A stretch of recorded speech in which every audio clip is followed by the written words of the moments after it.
Hello, everybody. Welcome to another edition of the Football Experience. Joined once again by Caleb, and I'm back as well, obviously. Caleb, how you been during our little time off with the Champions League back? Oh, it's good to have it back, man.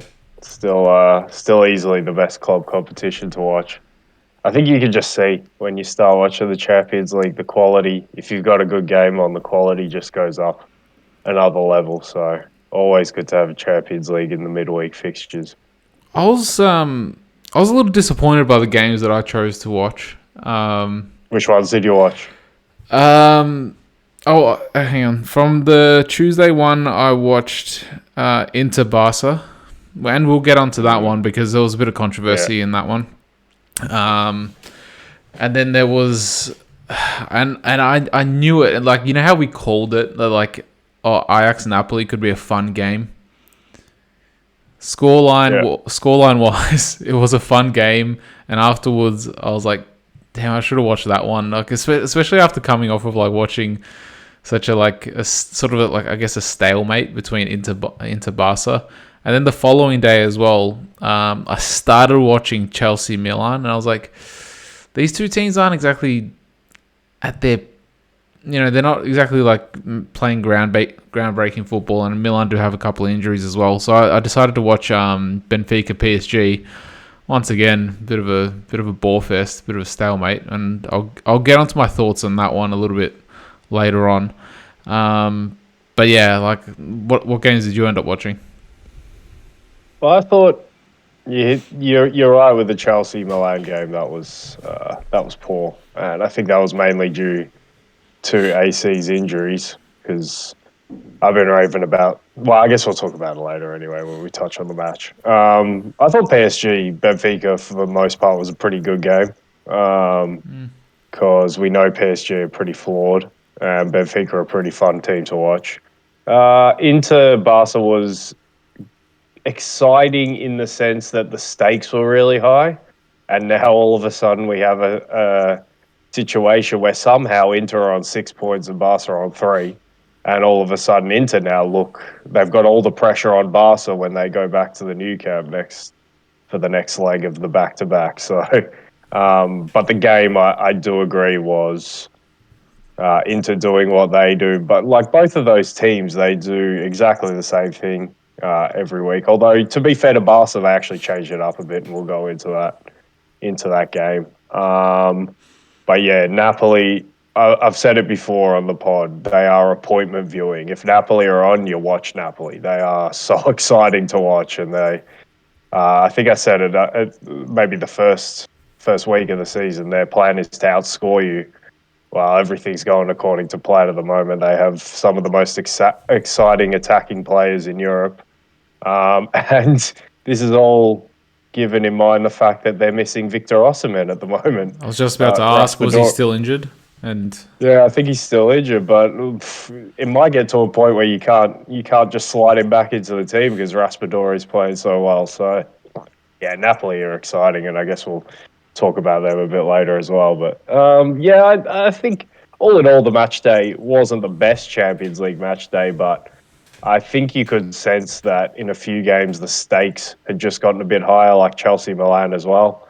And when that happens, sometimes teams can go a little bit more cagey. So in those two games in particular, the Milan Chelsea and the Inter Barca, I think you could feel that a bit. yeah, I also watched the Dinamo Salzburg game, and that one for the first half it was exciting, but Salzburg just see the difference is that Salzburg can press pretty much for 90 minutes, whereas Dinamo can only keep up for maybe like 70-ish Yeah. minutes, and that then it, like towards the end of the game it started to really tell. But they had a chance to equalize as well, but there was a lot of mistakes from the boys in blue. And then Well, obviously they gave away the penalty as well, foolishly. yeah, and like you said, Salzburg forced mistakes. I think after Yeah, after watching them in their first two games against Chelsea and Milan, I came away thinking that's the most aggressive team in Europe. The way they press is unbelievably aggressive, and they're so young as well. Obviously, with that, the model that they have to sell players on from there. But yeah, Salzburg, I think, and they've been doing it brilliantly in recent years. So, and they're in the driver's seat to get out of the group now. So, Yeah. yeah, that group's wide open. And also our boy Haaland added another 2 goals to his tally. I think he got subbed off at half time as well, so Pep didn't give him the opportunity to get a hat trick.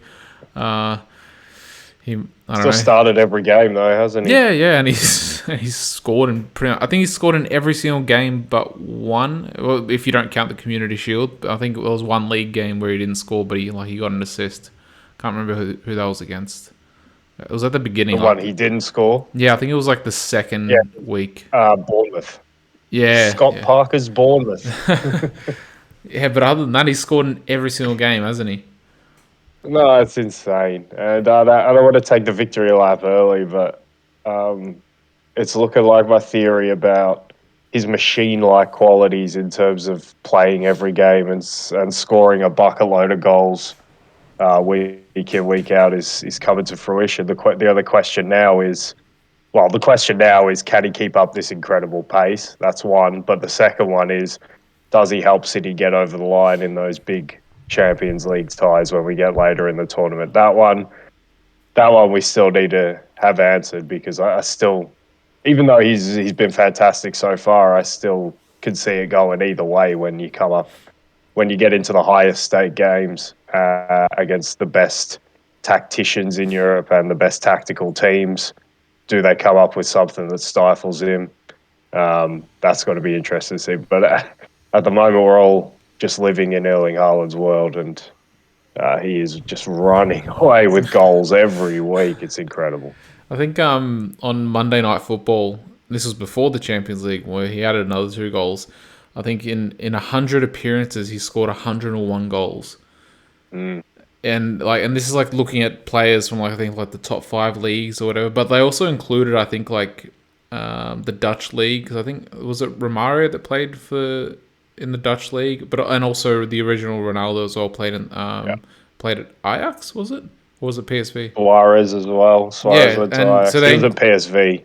Ronaldo. So they included the Dutch league, and he's just blowing these guys out the water. And then even Messi and Ronaldo, I think after 100 games, they only had 20 goals or thereabouts.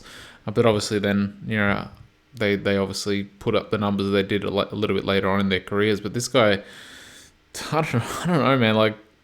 By age 30, if he keeps up this pace, he could have 1,000 goals to his name and smash Ronaldo's record, which is unbelievable to actually speak of. But it looks like it could be heading in that direction. Oh, it definitely could. I don't want to get ahead of ourselves because there's so long to go, but Yeah, you're right. On this pace, it'll be interesting to see when the physical qualities deteriorate, but I think the guy's so supremely intelligent and he's so big as well that even if he can't get in behind like he once did, he can always be a threat in the box. So, well, we see Lewandowski, who in the Bundesliga, how he's it was always Lewandowski and Haaland, they're always sort of compared to each other, and Lewandowski's he's hitting the heights of his career in his late 20s, early late 20s, so not even 26, 27, but 28, 29, 30, 31. Now he's hitting those 40, 50 goals a season when he's at this age. So, but what I will say is, though, his only enemy, could be a really bad injury. That's the thing that could derail him, because we've heard that's every player's we've heard it. We've heard it in the past. I think Pep said something there's there's 20, 30 Ronaldos and Messis per generation, but only none of them make it because injuries happen, bad coaches at a certain point in their time, and then the talent level at under 12s, 13s, 14s, 15s is probably the same. That's an interesting take. Yeah, there's a lot of factors that go into making a player like that, but I mean the physical gifts that this guy has are just immense, especially at 22, because they're just jumping out of the screen at you. You know who he reminds me of? Like every time I watch him, and like like especially when I see him like muscle people off the ball, he reminds me of Ivan Drago. Like just this physical specimen that was like created in a lab, pretty much. Like that's what it reminds me of. It's like this guy isn't human. So like sometimes when you watch him play, like yeah, The look as well, the look in his eyes he gets sometimes. If he yeah, dies, he yeah, dies. that too. Like he's just like stone cold. Just like has that, like he's ice cool and everything. Like it's insane. Like his demeanor as well. I do love the mentality. He's never satisfied. He doesn't look like he's ever going to rest on his laurels. And the intelligence as well. I think the intelligence is a little underrated. Just the hunger mixed with the intelligence of movement at that age with that physicality. I mean, we've said it all before, but the sky is the limit for this guy. He and Mbappe both have chances to be right up there in the list, the pantheon lists of guys who have ever played this game, the best of the best.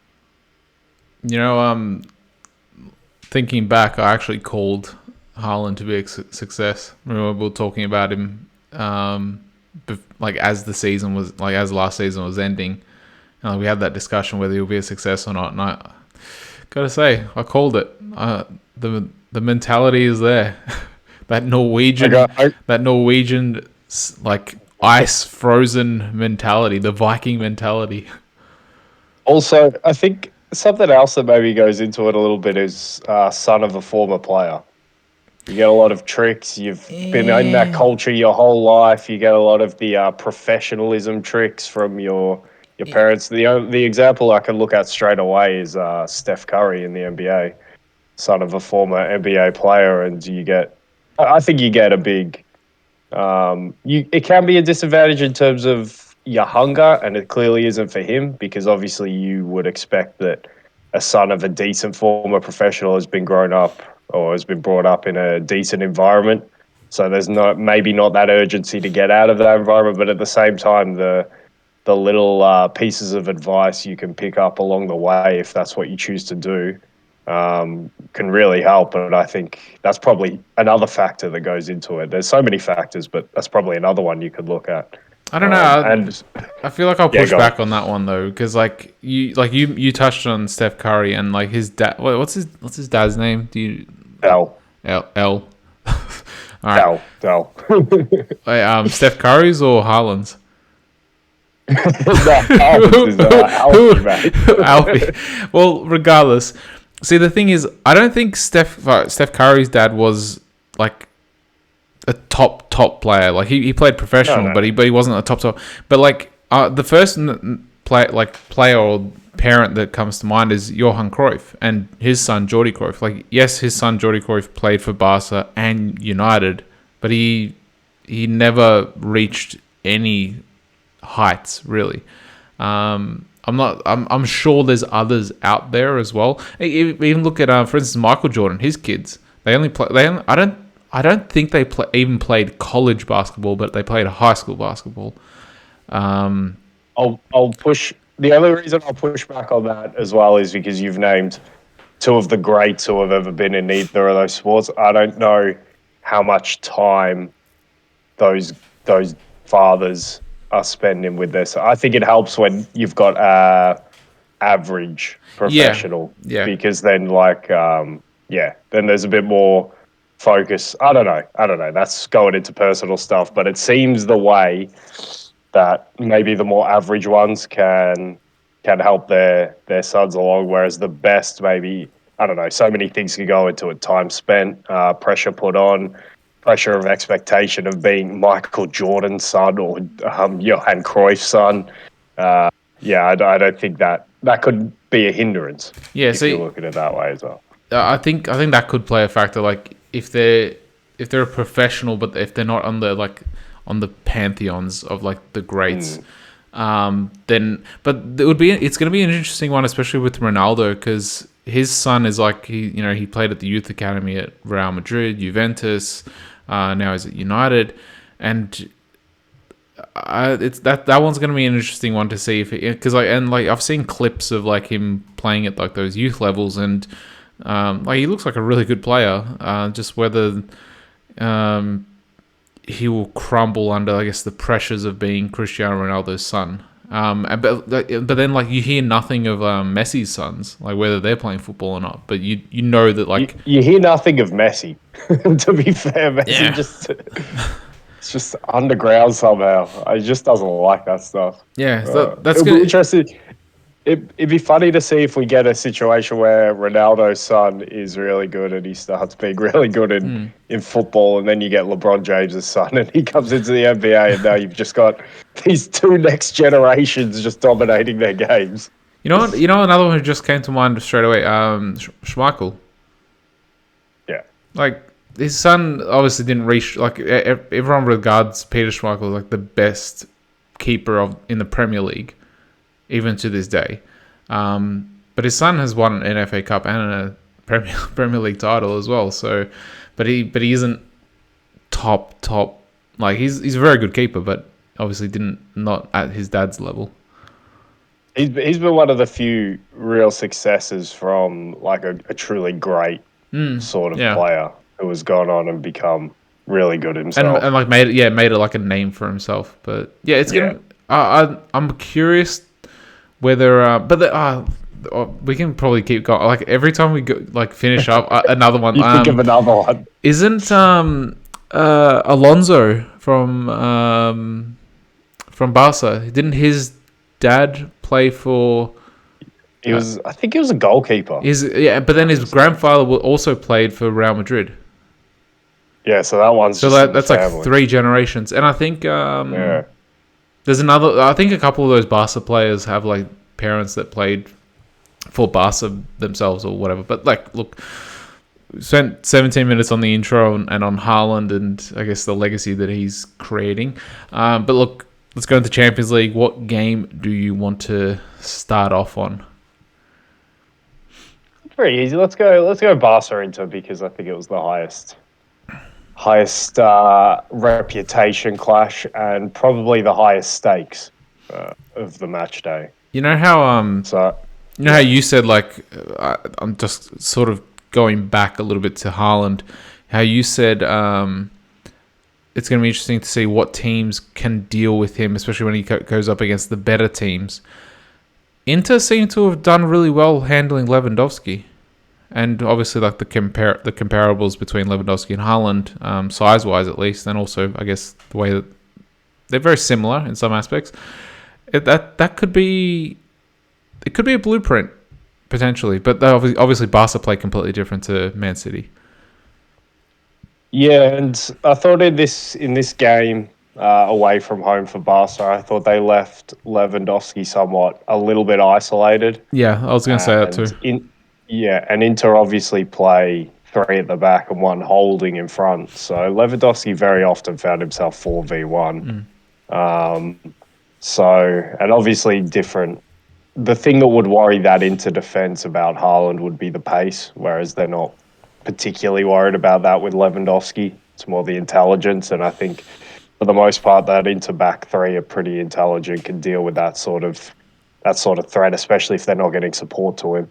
So I thought that played a big role in it. But I think you're right to touch on probably like an Italian style team like an Inter, who might have the best chance to deal with a Haaland. It just depends on whether they can deal with those aerial balls. So you're going to come under bombardment. I think sitting deep when you're that style of team will be the best way to go against him.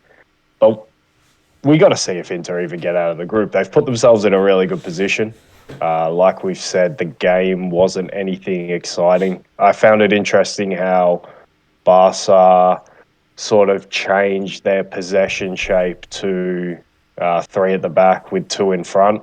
The only problem I had with them playing that way, which was, Sergio Roberto was one of the 3 centre-backs when they had the ball. And then they had, I think it was Garcia on the other side and Christensen through the middle. Again, my views on Christensen and Garcia are well established, especially when you have the likes of Araujo, Koundé, even PK. I have no idea why those two guys are playing. I know that they like Garcia's ability on the ball. Just not enough for me. It's like it's fine, but it's not great ability on the ball. I think someone like Gerard Piqué is just as good on the ball, to be quite honest, and is far more experienced and a far better defender. I don't think Eric Garcia lights it up with pace either. So for me, he's a wasted position when you can get someone actually who can either defend really well, really physically in the team, or you could get someone with the experience of PK in the team. And obviously, the more natural replacement would be PK for Christensen, which I would never be playing Christensen over PK at this stage ever. I haven't seen PK. PK, I haven't seen a huge drop off with him. He's just not playing. So yeah, but it was interesting because I guess the thinking was Garcia one side, Sergio Roberto other side of the wide centre backs, because into play that 5-3-2, there's lots of space in wide areas. So I think he just wanted to drop rather than have the right and the left back who were trying to control the game a little bit higher up the park, where those players' positioning is a little bit closer to the wide central midfielders of Inter, so that they can get out and press more, and maybe you don't have the control. He just wanted to drop those two players just a bit further back so that he had more control over the game. And I think for the most part it worked. But second half, obviously, they're chasing the game through a goal on the stroke of half time. So he wants to revert back to, well, in possession, Barcelona go back to a 2-3-5. So you're almost matching up what Inter do defensively with what you do attackingly. A 5-3-2 versus a 2-3-5 matches up perfectly. So there, I guess his thinking is he just wants to win the individual battles. They came into it a little bit more in the second half.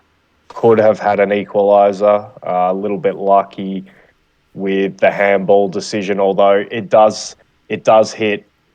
Whose hand does it hit for Barcelona? Ansu Fati's. I think the fact that it hits his hand does deviate where the ball's going so that it falls perfectly into Pedri's path. The only thing there is like I know that they were talking about how they changed the handball rulings, like because the keeper tips it on, so the keeper diverts the path, like, and then like what Ansu Fati's hand is like 10 centimeters, 20 centimeters away from where the keeper touched it. It's like, there's no time to react. So I need to see. I probably probably need to have a look at what the actual official letter of the law is.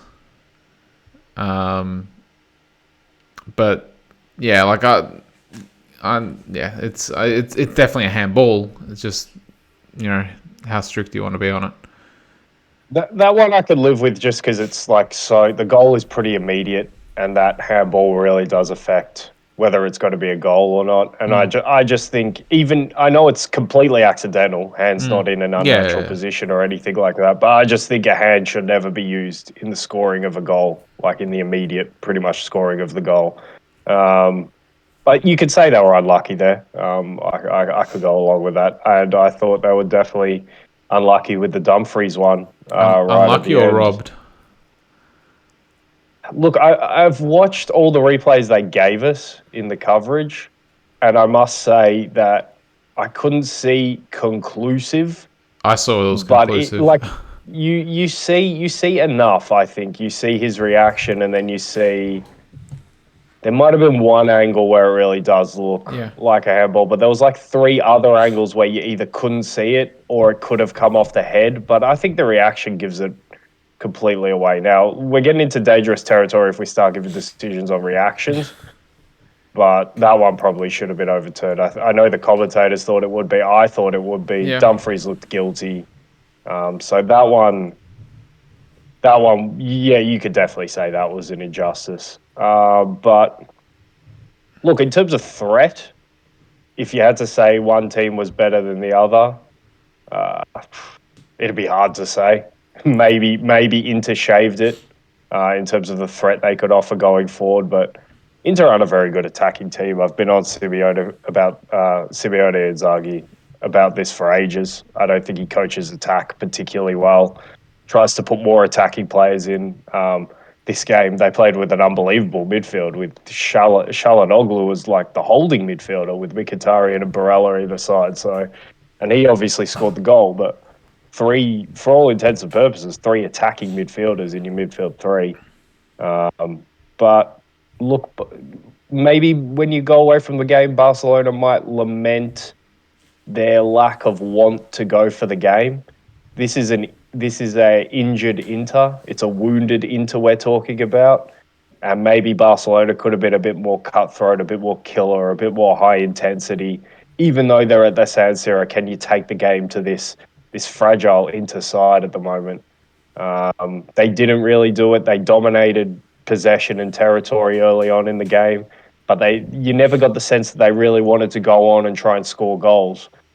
Maybe if that was their mindset a bit earlier in the game, they might be 1 or 2-0 up before Inter even get into the game a little bit more. But as it is, a good strike from Çalhanoğlu and a really really needed and must-win game for Inter goes their way, because things were looking very dire for Inter going into this one, but they look a little bit brighter and they have a genuine chance of getting out of this group now. Yeah, but see, I think on the whole basis of the game, I think a draw would have been a fair result.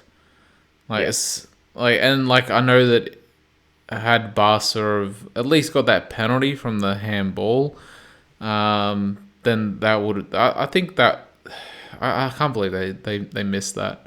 Like that is a horror mistake. And like you have VAR, there's like I don't know how many there's cameras in the stadium that can identify like hooligans in the stands and stuff. And you don't have one camera that can identify a proper angle of that handball. Like of the 2 or 3 angles that they showed like on TV here, I was like, okay, that's a handball. Like straight off the bat. Like there's no ifs or buts about it. But like what you said, Barca just seemed very lackluster. I feel like had they have approached the game the same way they approached the Bayern game in the first half, they would have ran over Inter, I feel.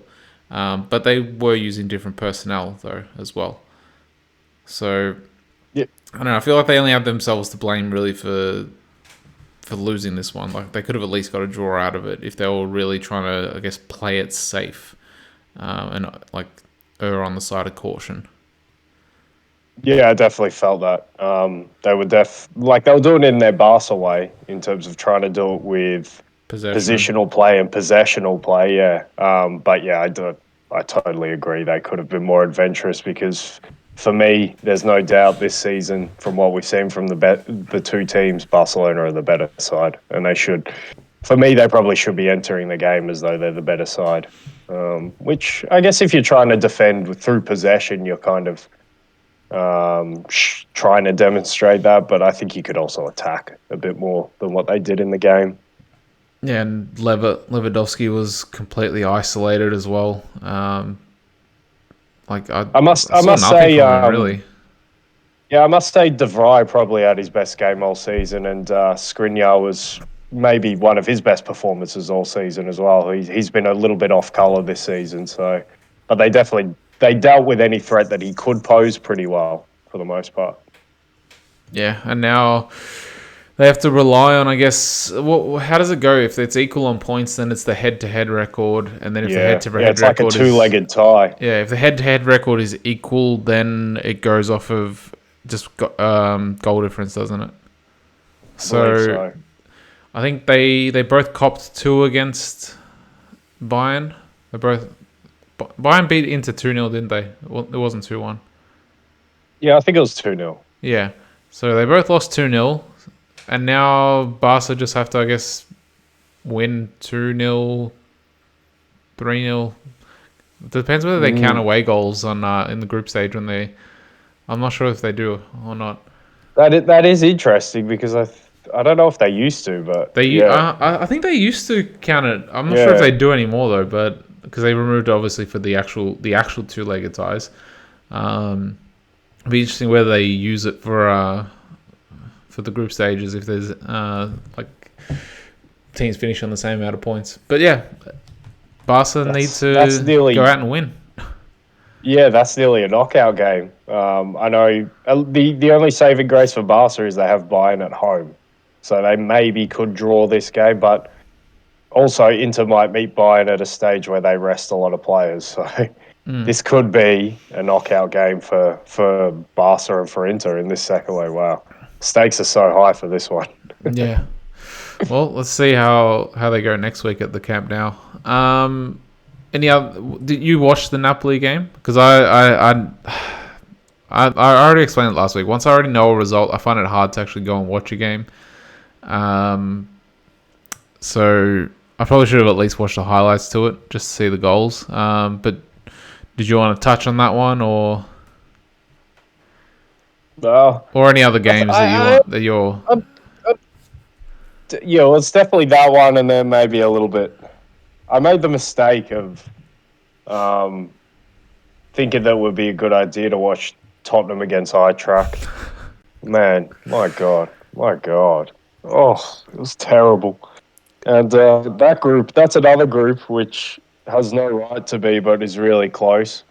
The Tottenham, Marseille, Sporting, Eintracht group.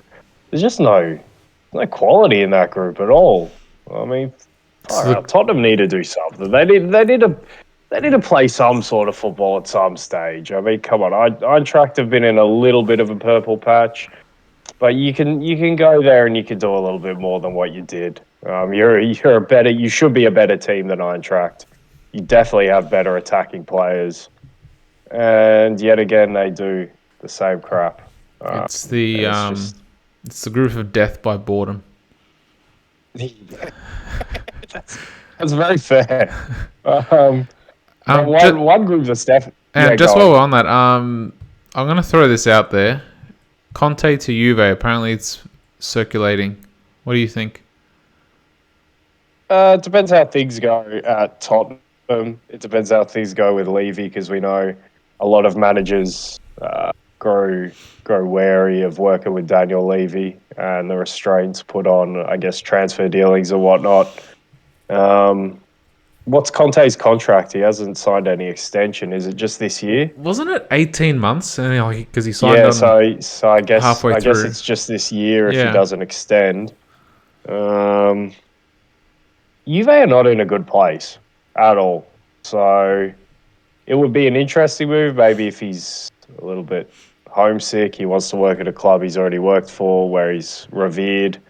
That could happen, but in a footballing sense, even though Tottenham look terrible at the moment, I think a lot of that is down to Conte and his tactics, which is fine because he's getting results. The one place you can ding him on is the Champions League, because he's never been successful in this competition. So he's fair game when it comes to drawing 0-0 away at Eintracht. It's fair game to go in on him. But in terms of league position, I think he's over. It's just him coming into the club, because let's not forget they already had Kane and Son. It's just the factor of him coming in that has sort of given everyone the expectation that they'll be easily in top four, and if everything goes right, maybe pushing the top one or two. I think that's only down to him, but you can't deny that the football's not exciting to watch, but at the same time, it gets results. How much can I hate it? I never really hate sustained result-based football, so he can definitely have a similar effect on Serie A, where you don't have a real dominant team. But when I look at the footballing side of it, he could do a similar thing with Inter. He's missing. He's got two world-class players at Juve. Sorry, he's got two world-class players in Kane and Son at Tottenham, and an emerging one in Kulusevski. At Juve, he's only got one emerging one in Vlahovic. No one else in that whole squad screams world-class to me. Chiesa, well, it'll be interesting to see how he comes back from the ACL, because this one's taking a long time as well. Sometimes you see ACLs 6 to 9 months. This one feels like it's already been a year or so. So that will be interesting itself. But he does have potential to be right up there as well. So that will be an interesting one. I still want him in the Premier League, because I think he adds something to the Premier League. But in terms of for Liverpool's chances, I don't want him in the Premier League. So, but yeah, definitely one to watch. Would be fun for him to go back and make Juve good. and just make Serie A even more competitive than what it is. But the moral of the story is don't watch Tottenham. If Napoli are playing at the same time, do not watch Tottenham. But I did get around to watching the Napoli game. I didn't know the result. I obviously watched it because I was interested in the other two teams in Liverpool's group, and also I'm interested in Ajax and Napoli anyway. Atmosphere was really good at the Amsterdam Arena, as it would be, because I've said it before, but this group has four teams who create really good atmosphere in their home games. Um, and then their team just went out and laid an absolute egg. Napoli destroyed them. Raspadori was so good in this game, linking up the play, which is something you don't get from Victor Osimhen. Now they've got a player who comes a bit deeper and supplements the midfield and helps them have more control over the game. And then when he gets his chance to finish, he does finish. Kvaratskhelia continues to be a revelation this season. The midfield is so strong for Napoli. I didn't even think Zielinski was that good, but I think he ended up with a goal, maybe two, but he scored a goal, played really well. Well, I didn't play really well, but it's still an influence on the game. Zambo Anguissa has been one of Europe's best midfielders so far this season. Giovanni Di Lorenzo, the captain, has been one of Europe's best right backs. Min Jae Kim has been one of Europe's best centre backs. This team on form is right up there. If we did a list of best teams in Europe this season, and that's best including entertainment, and that's best including quality. I've got to give a shout out to, I believe, Merritt, the goalkeeper as well, who's been fantastic this season as well. So, look, this team is just. I'm really high on Napoli. I think they're an awesome team.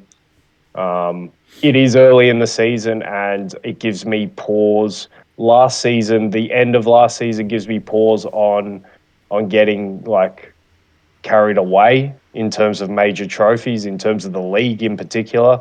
I don't expect them to really have a chance of winning the Champions League, but the way they're playing, they could be a dark horse for semi-finals or something like that, no doubt. And I hope so. I really want Italian teams to do well in this competition. But yeah, the ending of last season, the sort of the what's the word I'm looking for? I don't know, the propensity, what Napoli tend to do in terms of falling away. Yeah, they always seem to fall off. They have that Arsenal mentality. Yeah, when there's something up for grabs at the end of the season, they have that ability to fall off. So that just gives me a little bit of pause. But excitement wise, I think they're probably number one in Europe for me. And quality wise, they're not far behind that either. So must watch TV and to go to the Amsterdam Arena against, like, this isn't a bad Ajax side. We've already seen it in the group. And to put 6 past them, 6, incredible. That's all I have to say about Napoli. And I love Spalletti as well. I love Spalletti. It always looks like he's rolled right up and smoked just before the game. He looks so calm all the time. But it's just amazing. But yeah, they're doing. Oh no, actually, that's the wrong one. It looks like he's just had like a nice big plate of like nice Italian cheeses and prosciutto and all these vegetables from the garden, and he's just like He's well fed. He's well fed. But yeah, they're an amazing side, and that's an amazing scoreline away at Ajax. I think just reference in World of Warcraft. I think when there's certain foods that you eat, you get a well-fed stat. So he probably has that stat well fed for every single game. Just gives him a little bit of like boost of like, energy, calmness, and all this stuff. I really should try and get back to that game because I really should go and watch it from beginning. But like I said, once I know the result, I find it really difficult to watch games. Your team Liverpool got over the line as well. Well, just before we go to the next day, there's 2 more stories I guess we need to touch on. Go on. Club Bruges. Yeah. 9 points from 9. What is going on? and they beat Atletico at home. And now the other three teams are fighting it out for second place in that, because Porto also, and the other story is Leverkusen, but Porto get a win against Leverkusen. I didn't watch the match of Atletico Bruges. I watched the mini match. It looked like Atletico went in with a 4-3-3 again, but it wasn't enough. Bruges are just rolling at the moment. And if we thought maybe the game against Sevilla for Atletico was maybe a corner turn for them, then they're right back to square one, albeit against a team who, like I say, are absolutely rolling at the moment. But wow, Bruges are as good as through at the moment, but we'll see if that continues. And the other one, Porto, finally get some good news in this competition this season and get a win at home against Leverkusen. But the story coming, I don't know if it came out of that game or, yeah, I guess it would have, but Leverkusen part ways with their manager, and now Xabi Alonso has been named as Oh, really? Leverkusen manager. So, Cool. yeah, I believe, unless I was getting trolled, I don't think it's April 1st. But yeah, I believe Xabi Alonso is now Leverkusen manager, and that will be interesting to see what he brings to the managerial world. So, yeah, I just thought that were two little stories. You got to give Bruges a little bit of credit, because who knows if they're going to be back at this stage again, but it looks like they might actually get out of the group stage, which is incredible. And yeah, Leverkusen with Alonso, let's see what happens there, because Leverkusen have some pretty good players. I think I touched on it last time after their game against Bayern. I think quality-wise, they should be Europa League or Champions League in the Bundesliga. So let's see if Alonso can get them back to that level. Yeah, I'm just looking at it now. It's not April Fool's. Yeah, he was named the manager, but Club Bruges, like I remember back in like I think the mid 2000s, they were a pretty decent club, and like they were getting out of the group stages from memory, or at least they were giving other teams trouble in the group stages of the Champions League, and then they just went away for a couple of years, and now it looks like they're back. I remember they had this one Croatian striker playing for them, Boško Balaban. Like I really loved him. It looked like he was going to be the heir to Davor Šuker, and then I don't know if it was injury or what it was, but he just fell away. And yeah, because it was a team that I sort of followed a little bit just because of that player, just because I really liked him. But yeah, good on Bruges. Good on Bruges. That's all we can say. Yeah. What other games piqued your interest though that we should touch on? Well, I guess if we go to the next warning, I think I'll let you start from the next one. Which one was the one you watched from? You know what? I'm gonna come out and say this, but like PSG, I wasn't hot on them at the beginning of the season. You held them in higher regard than what I did, and like after watching them. After watching two of their games now against Juventus and now against Benfica, they just seem like a poor man's Barcelona, like the Barcelona that tries to keep from yesteryear, that tries to keep possession, and there's just something missing. And you know what? I'm actually going to come out and say is like they for me. They don't play exciting football. They play pretty boring football. They don't create nearly as many chances as what they should be creating with the players that they have, and they should be dominating games more so than what they are. And you know what? Next season, if Arsenal get into the Champions League, which it looks like they should, they're on the path to secure it. If they come up against each other, Arsenal are going to beat PSG. I'm gonna call it right now. Arsenal are gonna beat PSG next year if they play one another, because PSG just do not have. There's something missing for me. They don't impress me whatsoever. And it was actually pretty funny.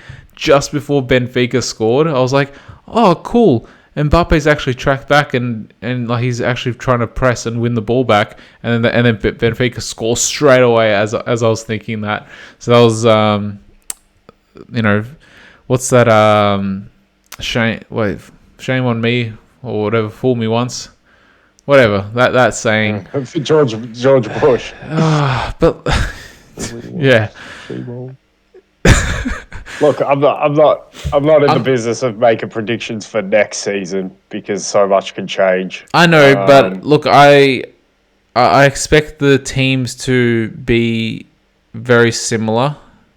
Obviously, each team is going to make additions, and who knows whether they'll even come up against each other. Well, do you think Arsenal would beat PSG in a two-legged tie right now? No, that's what I'm saying. Next season, with So one you're more year of counting on experience. additions. No, with one more year of You're experience. counting on experience. And one more year of growth of those young muscles. And one more year of Messi decline as well, which I think would be important. Yeah, and maybe Neymar not playing for a World Cup as well. Regardless, like PSG's squad is aging, Arsenal's is on the ascendancy. So, yeah. That's the reason I could go along with that. But if you were to ask me now, like if you could magically put experience into the Arsenal squad now, I think they would have a good chance of beating PSG because I think overall they're a better team than PSG. You know what though? I reckon over two legs, I reckon they get one win, but they lose ultimately on like goal difference. Yeah, that could be fair. But I don't really go along with the PSG old Barcelona for the main fact that PSG can't control games. Exactly. Because they're a because the wannabe midfield. Barcelona. I don't know if they're a wannabe because I think if you want to be Barcelona, you play 4-3-3 no matter what. But the midfield is so poor for PSG that it's not disappointing, but it's a real imbalance in the makeup of the squad. I know they got Fabian Ruiz to bolster it. Danilo just looks like he's an out-and-out centre-back nowadays when I think maybe they could look at using him as a holding midfielder and bulking up the midfield at times. I think I've already touched on this, but a fullback like Jordi Alba, who may be available, would be absolutely ideal for this team because I think he can do a role in terms of helping the midfield when you have possession and helping contain. But having said that, I also don't think that they're not exciting to watch. I think they can go through spells of not being exciting to watch. But if you watch the goal, it's definitely one of the best goals in Europe in the Champions League in this match day. And the link up between Neymar, Mbappe, and Messi, and the finish from Messi is unreal. And that's I think a more apt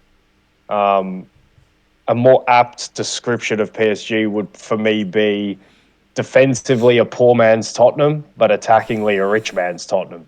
Because I can agree that on the whole, the product of what the team produces isn't fantastic to watch, but the quality that the team has, and when it links up and when it can combine like it did for the goal and like it has for so many goals this season, it's a scary proposition no matter what. So I'm just, like I've said, I'm just buying low on PSG. I'm not necessarily saying I love this team. I love what they stand for. I think it's the way I talk about them. You can tell that I still don't love the fact that Mbappe and Messi don't track at all, and Neymar's the one who has to go back and track. But Neymar can run, but I don't think he necessarily puts his whole mind and his whole heart into his defensive work. So he runs behind the ball, but does he really affect the game from behind the ball? Not really.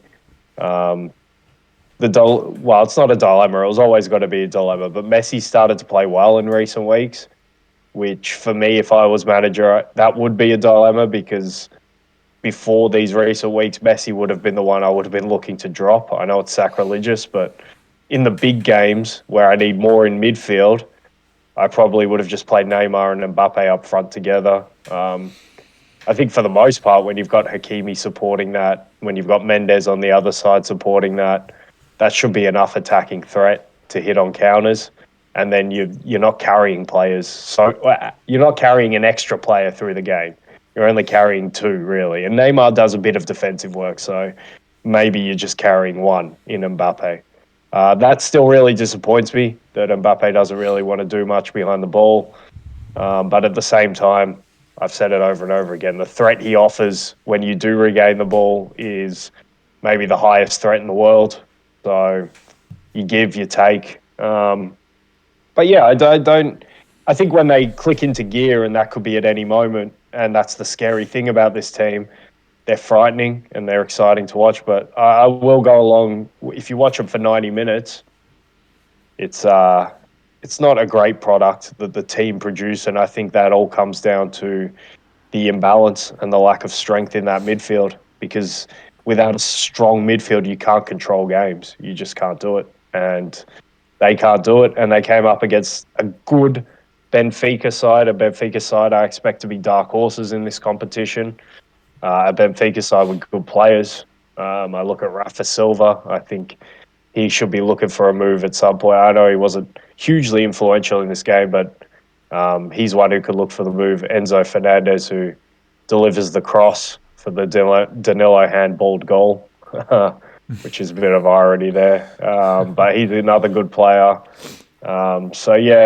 Ramos up front was causing him all kinds of problems. So Benfica, I still expect to be a dark horse. A draw, I think, was a pretty fair result in terms of I thought Benfica had the game, but PSG had the moments and the players. So they'll be happy with a draw away at Benfica. I think this is the toughest test in the group. And after getting a draw there, I think they should win in Paris. I think it will be another tough game, though. And if they are able to do that, they're sailing out of this group. No real problems. So we know that their criteria, their critique will be what happens in the knockout stage. In particular, what happens when the World Cup is done for Neymar in particular, but maybe Mbappe as well, maybe Messi as well. What happens when those guys aren't looking to play some good form football going into, for Neymar and Messi, the most important tournaments of their lives? Mbappe's going to have heaps more, so he's fine. But what happens? What happens to their psyche when they come back? Are they still motivated to try and go on and win everything with PSG? Or are they on a little bit of a come down because they've just played what is the tournament of their lives and maybe PSG just doesn't matter anymore?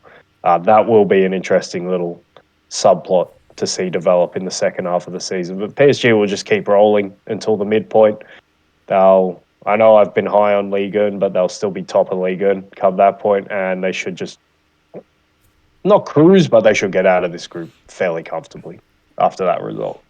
I can agree that they'll get out of the group comfortably, especially after picking up 7 points now out of 9. We expected them to finish first in the group anyway, so that's not really any surprises there. But yeah, I just definitely don't see them winning it unless they pull a Chelsea 2012, just sort of get on by, and I just can't see them winning it with the teams, with the better teams that are in the competition. Yeah, it's a funny one you bring up because I think I should do a deep dive maybe next week because we've got so many Champions League things to talk about. But how often do you actually have to be The best top team. Yeah, how often do you have to play like the best team in Europe to win the Champions League? That will be an interesting one even to Chelsea research. 2 years ago. Chelsea too, even Real Madrid last season. They were actually outplayed for so long. but they played this when they So long of that run, they were outplayed. I know the story is great, and I know they had great individual performers, but how often were they the best? Well, that sort of goes into my PSG point. They had a Benzema, they had a Modric, and they had a Vinicius and a Courtois in the final, who were outstanding individually, but the team at times were a bit ragged, particularly defensively, and they still managed to win the whole thing. Chelsea 2012 you bring up, Chelsea 2021 you bring up. I guess maybe European football was a little bit weaker around 2018, so maybe Real Madrid were the best team. But yeah, that will be an interesting deep dive to see how often you actually have to be eye test wise the best team in Europe to win the Champions League. Yeah, and PSG, even when they made the final in 2020, wasn't it? Yeah, like they weren't even then. But I think they played better than what they play now. They played more controlled and more defensively responsible because it was a Tuchel team, I feel. And they relied on Mbappe hugely, and they were right to do so. But Bayern, especially after we came back from the pandemic, Bayern were ridiculous on the comeback. Bloody Goretzka coming back as a bodybuilder. That's the one you always think of, the Bloody, Goretzka transformation. Like what you think about, like we asked like what was like Haaland being fed and like he was made in a lab, and then like you see that Bayern team, like there's something, you know how you have that eye, like in the gym you have that eye test, like oh yeah, that guy must be on roids or whatever. It's like, man, something fishy is going on here. Like the whole team is like, you know, probably put on like 5 or 10 kilos of like just pure muscle. Especially when you see the comparison photos, like, because like they took what three months off, I think 4, including like the actual winter break. So 4 months, including the winter break that they took off. In 4 months to come back with that kind of transformation, I know they're professionals and like, you know, they have chefs that cook for them. They have personal trainers that live with them probably as well. But I don't know. I don't know. Bayern definitely made it a focus for every player to be in peak physical condition when they came back. You could see that, that's for sure. Yeah. Look, I know Lewandowski. I think his wife is like a former taekwondo champion or something, and like she's like on top of her fitness and diet and everything, and that's why Lewandowski looks like he's in really great shape. But yeah, something's fishy. That's all I'm saying. That's all I'm saying. But yeah, look, moving on to any other games that piqued your interest from the match day. Did you want to touch on Chelsea AC? I think that was the other really. Well, yeah, we'll talk about that. I think we have to talk about Liverpool because obviously I watched that a little bit. But Chelsea Milan. I don't know. I don't know if Chelsea were particularly impressive in this game. I think like we touched on, it just wasn't an impressive game. And Milan were bitterly disappointing, even though they had injuries. And even though you know my thoughts on Mike Mignon in goal, one of the best in the world, and you know my thoughts on Theo Hernandez at left back, the best in the world. And I thought you could absolutely feel his loss because Milan really lacked that creativity. I'm not saying, but the thing is, Milan still had a decent starting 11 going into this game, but they needed Giroud to play well. He maybe just didn't get the service.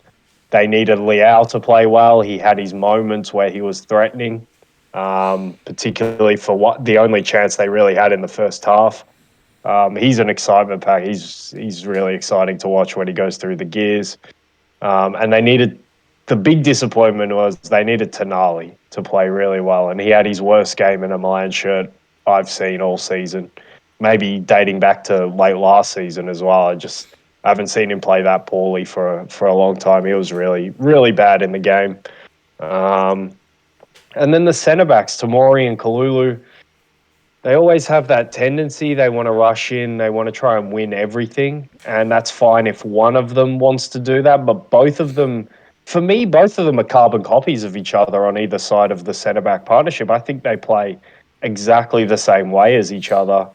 And that can be a problem when you don't have more of a stabiliser next to them, so to speak. And I think it showed in this game that it was a bit of a problem. And obviously Tomori can't clear his lines for that goal, gets his body position in all wrong. And Aubameyang just... creeps in behind for the goal. But yeah, Chelsea, how excited are we with Chelsea? Not really. They carried Ruben Loftus-Cheek throughout the whole game. I looked at the team sheet. I couldn't believe he was starting in central midfield. I guess they just didn't have the options, but Your The mate. guy just comes in and he just does nothing. He does nothing in games. I don't know why he plays. I've got to be honest. I don't know why he's still at the club. But maybe he offered some sort of functionality in there. I guess I don't know. I didn't see it.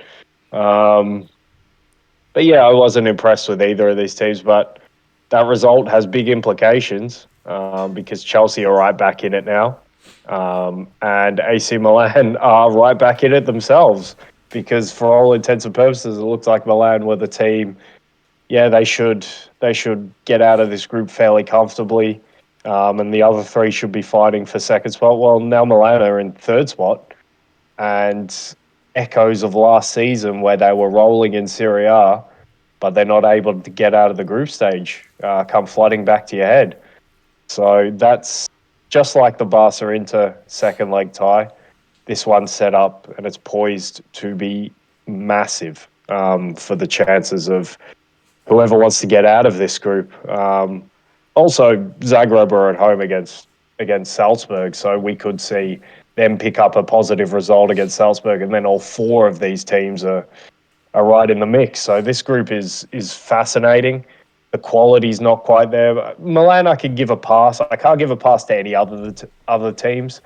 Well, Salzburg and Zagreb are playing to their level, and Dinamo are playing to their level. But in terms of Chelsea and Milan just you could give the pass for the injuries because I'll say it again. Theo Hernandez is if I had to put a number on it, I'd say 75 to 80% of Milan's creative play comes through their left back, which is quite an incredible number. It's similar to the other guy who we'll touch on in Trent at Liverpool. But the difference is Theo Hernandez can defend. Trent can't defend. How long is So Theo out for? I'm not sure on that one. I didn't think it was too serious. While we're talking, I'll look it up. But yeah, he didn't. He obviously didn't play for France. And look, I guess we're hoping that he can be back for the second leg. Yeah, 12 hours ago it says he's returning, so maybe he'll play on the weekend. Hopefully, he'll play on the weekend, and hopefully we see him in the second leg because we don't want to come to the end of the group stage and say Milan got knocked out because they suffered key injuries. We want to say the better team got out, whether that be Chelsea or Milan, or maybe both. It could still be both if Salzburg sort of fall off a little bit and they've still got to play both of these teams. So, yeah, disappointing match. I could give Milan a pass. Chelsea get a 3-0 win, which I think is flattering. But I think it's like we said with United versus City. That one was more City being good. This one was more Milan being bad than Chelsea being good. So, yeah, disappointing game all in all. Big implications on the group. And hopefully we see a full strength Milan go up against Chelsea next week at the San Siro because that is a pivotal clash now. Are you starting to see any signs of like Potter having his mark on Chelsea in terms of how he wants them playing?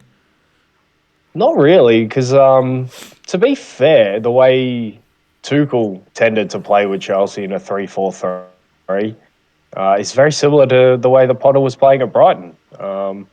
I think maybe Tuchel's central midfielders were maybe a little bit more rigid in their positioning. So maybe that goes into the thinking of having Loftus-Cheek in the team. But for the most part, I think it's been a pretty seamless transition. To be fair, and I don't know. I don't know what kind of effect Potter will have apart from maybe just being a more optimistic presence around the place for now, anyway, until we start to see what kind of players he has influence in bringing in. But for now, I think it'll be more of the same, just with more positivity, because I think it was well established that Tuchel was not very positive by the end of his time at Chelsea and was having grumblings with the higher ups than him and was probably quite critical of his own team as well by the end. So yeah, I think it's just more of the same with more positivity for me. Well, I think for Liverpool's sake and obviously anyone else's sake, I think in the EPL, it's better that they keep on struggling since they're a top four Yeah. challenger. Well, they've won their last two as well, but yeah, unconvincing. And Because you I, know when Tuchel I came completely in, you saw an immediate impact. Like I can't see that immediate impact no, at the moment. it's pretty easy. I will be fair to Potter, and I'll say it's pretty easy to see an immediate impact when you're changing the whole system, and you're also going from probably, well, definitely an inexperienced at that time, particularly tactical manager in Lampard, and then you're going to one of the best tacticians in Europe. I think that just for your eye, that makes it easier to see the exact differences that Tuchel was making. Whereas this one, yeah, like I said, they were playing pretty similar styles anyway. So for your eye, it's you're not going to pick up on differences so easy. Um, but yeah, I think Chelsea still have a big Fofana problem. I just don't think he was the right signing, not for that money anyway. He made another mistake that he got away with, but I guess he also scored a goal. And got Um, injured. but yeah, I don't see him being the answer. And for me, it still goes back to this, but it might work out for him. It might all be good, but they're relying on Thiago Silva far too much for my liking. The guy's like 37, and he's playing pretty much every minute of every game, and he's comfortably their best centre back. I don't know what's happened to Koulibaly. I don't know why we don't feel his presence as much as we should, but Thiago Silva is clearly the linchpin of this whole team. You reckon Ronaldo looks at Thiago Silva with a little bit of envy? I will be fair to Ronaldo, and if you saw any of the highlights from the Europa League game, Ronaldo physically for me still looks like a good player. Like he does, I wouldn't say that guy's 37 years old I feel or sorry for whatever him a he little. is. Yeah, no, it'd be interesting. We know the stories about the influence he has on the team and the dressing room, but physically, I think he's still there. Oh yeah. Like I said, I think it's a confidence thing for him, which is crazy to say about a Cristiano Ronaldo guy because we've never said that about him in his whole career. I'm not even sure if it's about really a confidence thing. It's probably also like it's a system that I guess it isn't built around him, and it's a different system, and he's being asked to play a different way to what he's been playing for the last 15 years, I suppose. Especially the last 10 years when I guess he converted more into a central striker throughout his Real Madrid days. So I mean, I don't know. We can speculate that he's probably struggling with that, but let's finish off with your team, with Liverpool, and Well, going from one confidence player to or lack of confidence player to another. But yeah, Trent scores that free kick. Really nice free kick. I know it's just Rangers, but I guess that's the big story with all the criticism that he'd been getting. Good reaction, I thought, to scoring the goal. He wasn't giving it too much. He just celebrated with the fans and his teammates. He wasn't shushing anyone or anything like that. I'm hoping didn't cup his ears because like Maguire. oh my god, the Maguire bite back. Oh, we can't go into that again. I can't believe he's biting back at critics. What's he thinking? He's in no position. But yeah, like he always, I would hope that he's taken a little bit of the criticism to heart because he should, because it wasn't unwarranted criticism for his defensive ability.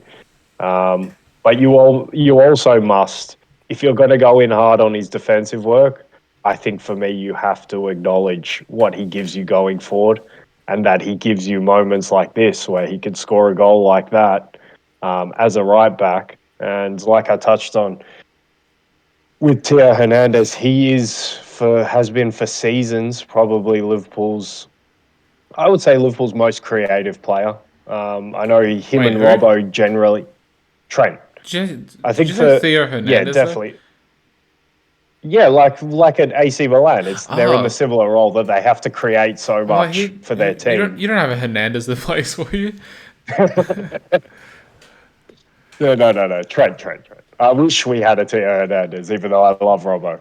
Um, but yeah, I think the thing that's been asked of him is to be Liverpool's most creative player in terms of progressive passing, And in terms of assists, I was going to say, I know Robbo gets similar numbers of assists most season, and they're always fighting between each other for who could get more. But I think Trent offers more in terms of even when he picks up the ball from deeper, he can find progressive passes. He can find passes that really, if they don't find their target, they'll put a defence under pressure.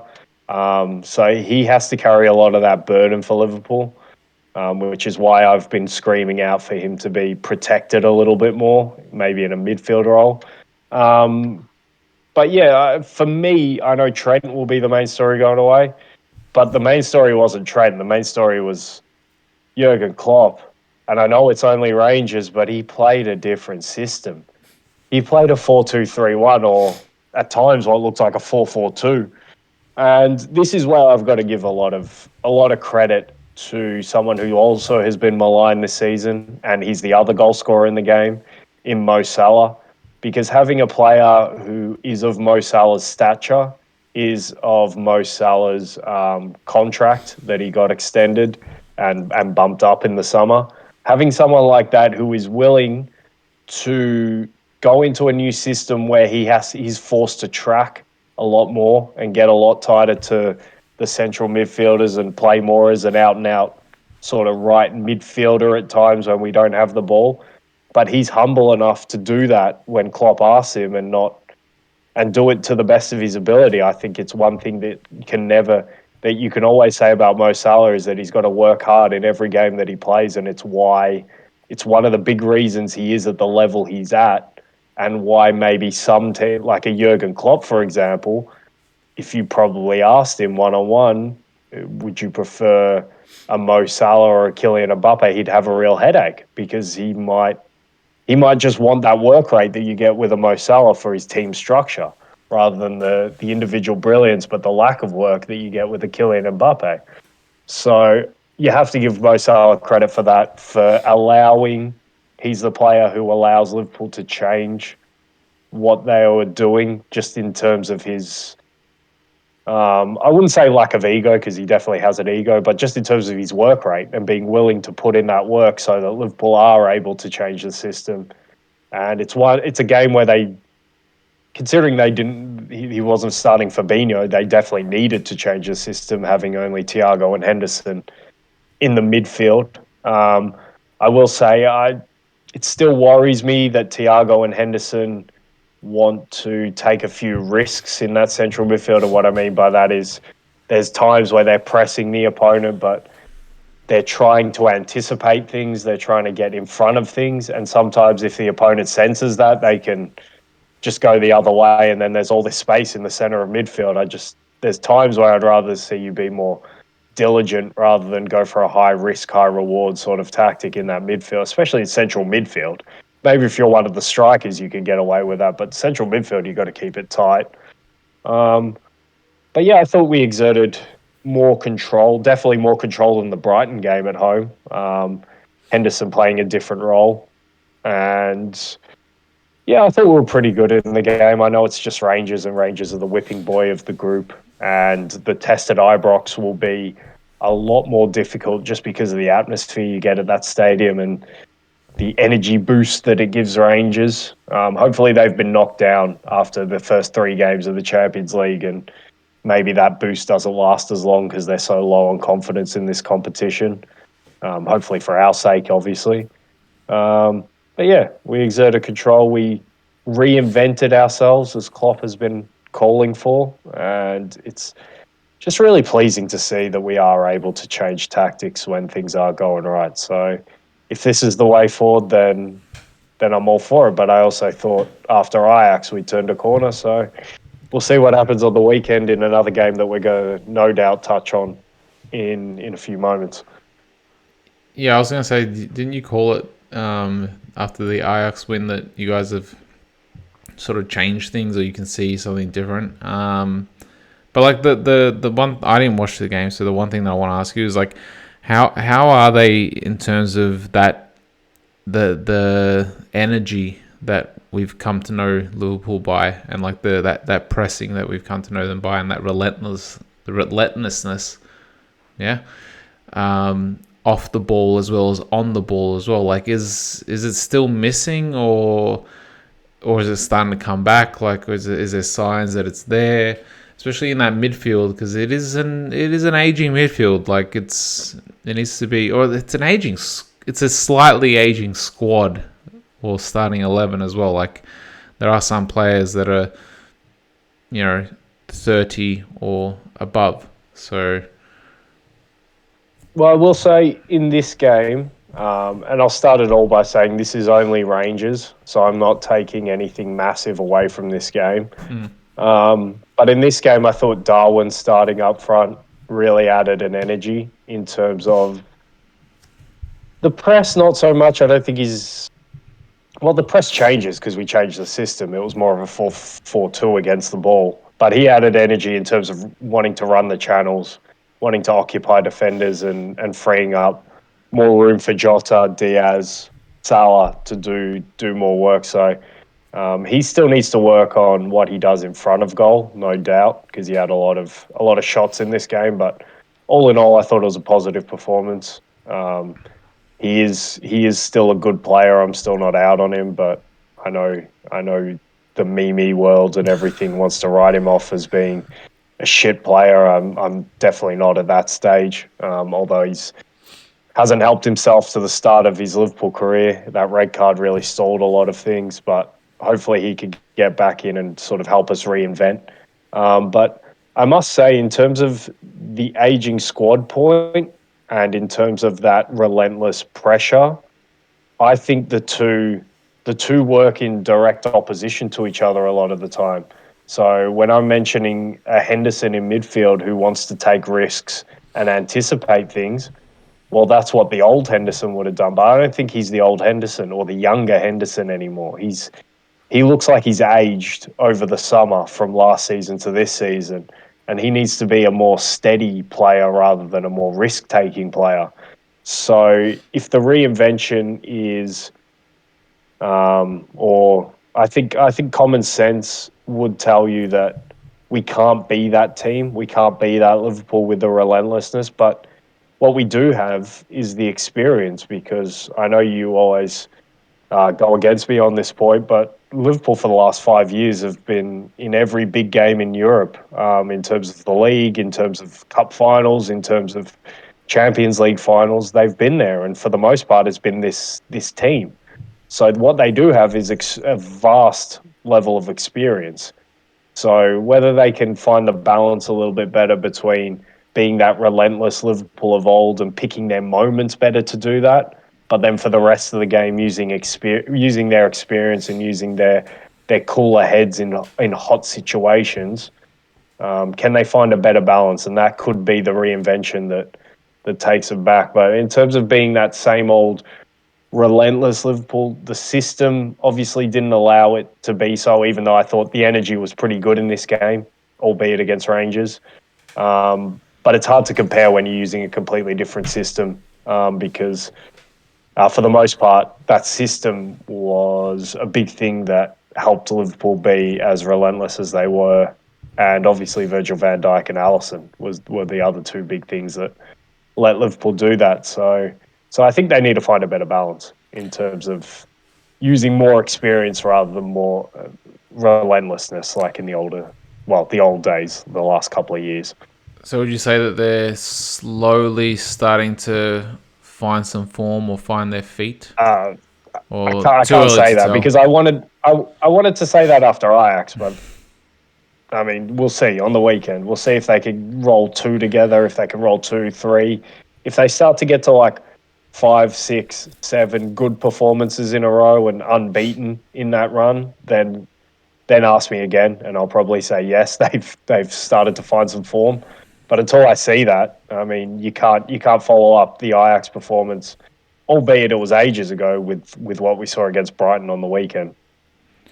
Well, we'll get into obviously the big game coming up, but I want to leave that till last. There's two. Is there anything else from the Champions League that you want to touch on before we move on to the other two derbies or big games coming up this weekend?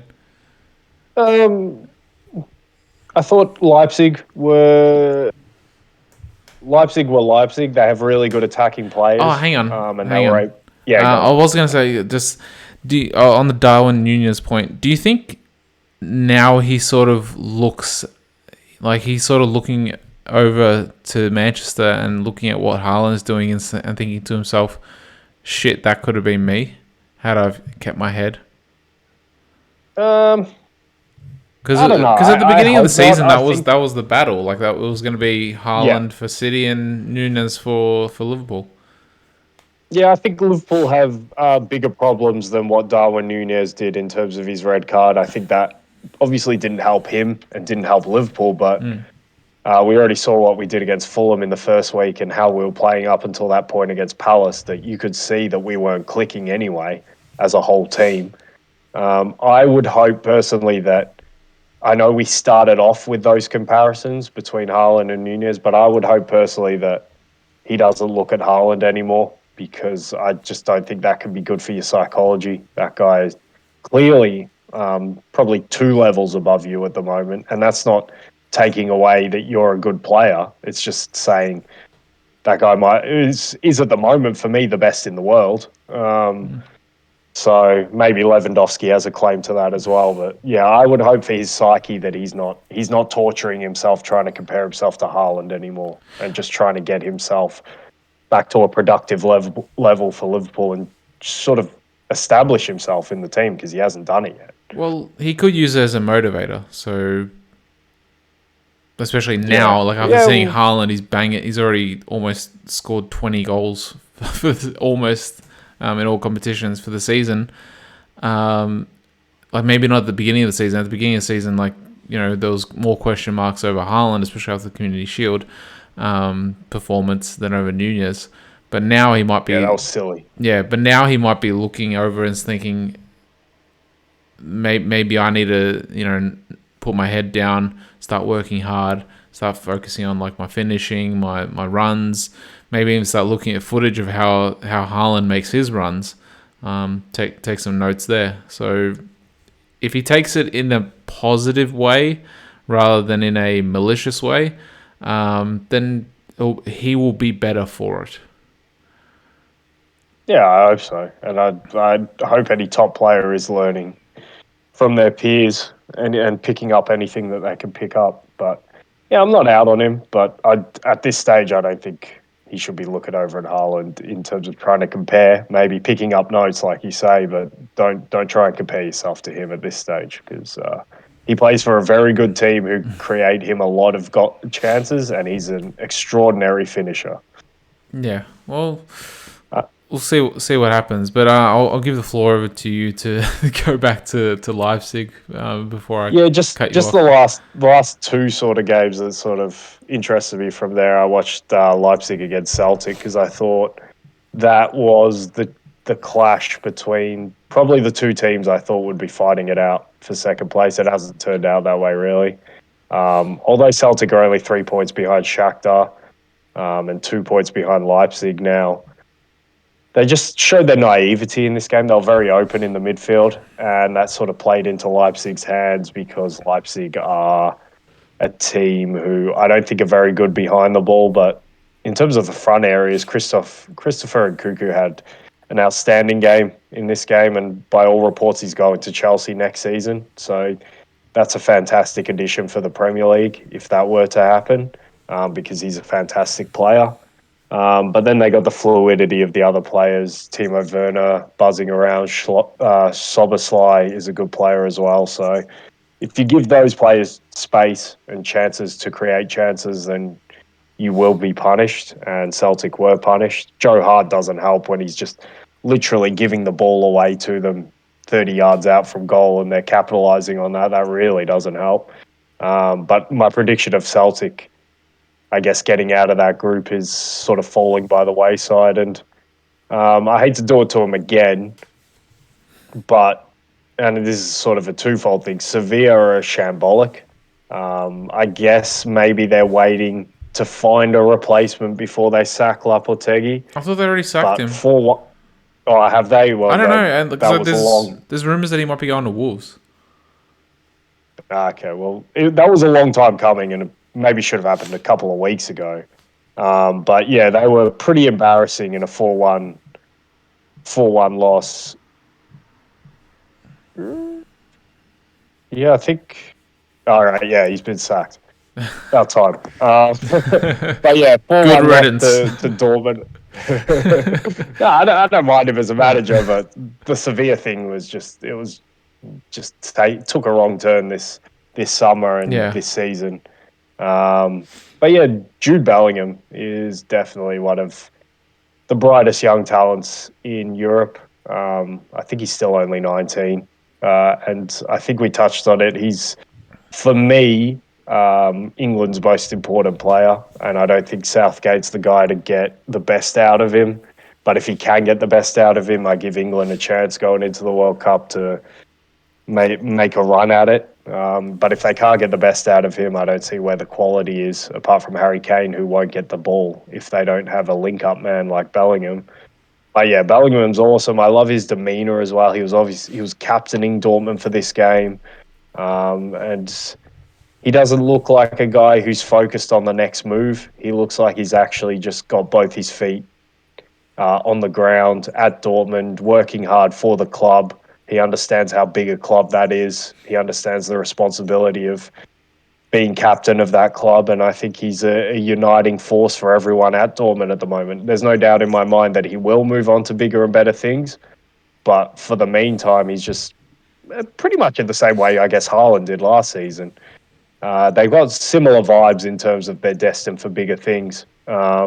But while they're there, they're just putting their head down and working so hard. So I needed to give a shout out for Bellingham because I think he's a fantastic talent and just one in a long, long, long list of, like, I think this next generation has the chance to be truly spectacular. We got so many great young players just coming through, and it's going to be exciting to watch their development. He's one who's right up to the top of that list to watch the development of in the coming years.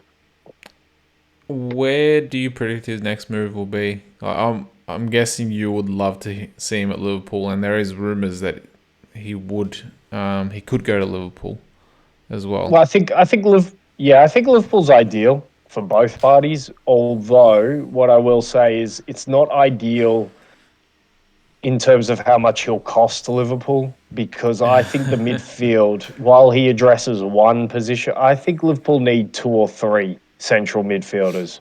So if I was Liverpool, I've got a real decision to make. Do I want to get the one top class midfielder who's also English, which sort of helps a little bit? Do I want to get him just one in, or do I want to look at getting two or three in who address more problems? That's the dilemma Liverpool are faced with. If it's not Liverpool,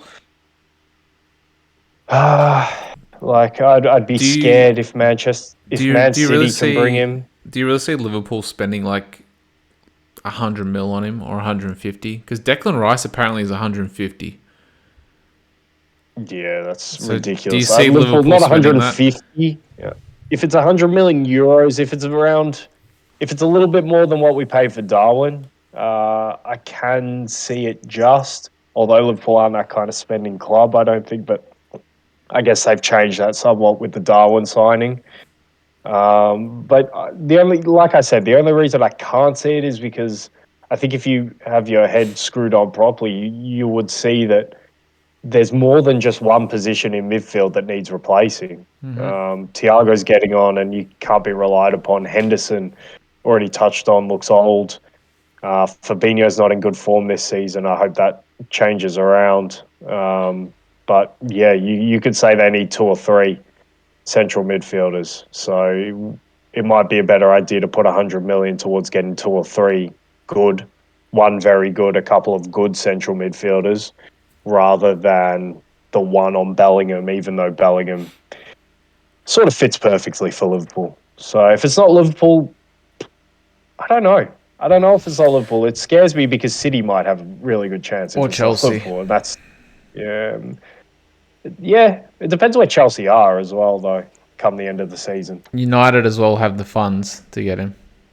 And Yeah, those two teams, Chelsea and United, are interesting ones to see how they finish the season and where they finish the season. I think And Liverpool, I guess. I think United may have inquired about him this summer, but ultimately fell through because, well, they don't have Champions League football and new coach and way bigger problems than anyone sort of predicted that there would be at United. But let's see if he moves on next summer or if he moves on the following one. He doesn't have that the Haaland type of release clause, does he? Yeah, I'm not sure about the contract. If it's only 60 mil, then I'd say Liverpool go get him, please. Yeah, if he's 60 mil, there'll be. I think even Arsenal might put their names in the hat as well. He would be great in the Xhaka role, even though Xhaka has been fantastic this season. This boy's next level. Yeah.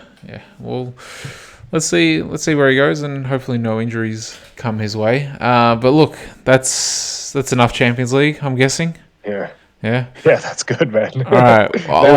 Well, I wanna finish on Arsenal Liverpool. So, do you want to do Dortmund Bayern first or Juve Milan first? I'll leave the choice with you. All right, we'll do Dortmund Bayern. Could be a good indicator of where the Bundesliga is at, I think. I expect this to happen if Bayern were to win it pretty comfortably, and that's what I expect to see. Then it's ho hum, like we said, and Bayern will be either top or near the top come the end of the week. But if Dortmund can throw a spanner in the works to get a win, particularly, and inflict Bayern's second loss of the season already, well, I still think in probably 2 months' time we'll see Bayern top of the table in the Bundesliga. At least we get a bit more content out of the Bayern demise if they were to go back a little bit to square one and lose this game against Dortmund. But I just can't really see it because Dortmund themselves, yeah, great, they get a bit of a confidence boost, but Sevilla are giving everyone confidence boosts at the moment. They gave Atletico one that they weren't able to carry on after losing against Bruges the next game. So I expect it to sort of be that. Whether it might be a false sense of security for Dortmund going into this game and thinking, hey, we're all right again, and then they actually come up against a machine of a team like Bayern. All I'm hoping is that Bayern come motivated because I want to see Bayern play proper stuff. Sometimes I think that little spell where they drew the 3 and lost the 1, I don't think they came in fully motivated, which is worrying this early in a season, no doubt. But when you've won 10 in a row, and it's for the main part the core of players who have at least won a couple already in a row at Bayern, how motivated are you to keep going? I guess we saw not that motivated, but then things go against you and they turn that around with that Leverkusen result. But yeah, Dortmund are up and down for me. They had a little resurgence around that time where they went to the Etihad and played quite well. But I just still think they make too many mistakes. The front line's still a little bit too young for me. They might get a goal or two out of it because of Bayern's defence not being quite leaky. It's the only part of the team that I worry about. But yeah, I can't see. This is like the United v City. When we talk it through, I just can't see Dortmund getting a positive result from this game.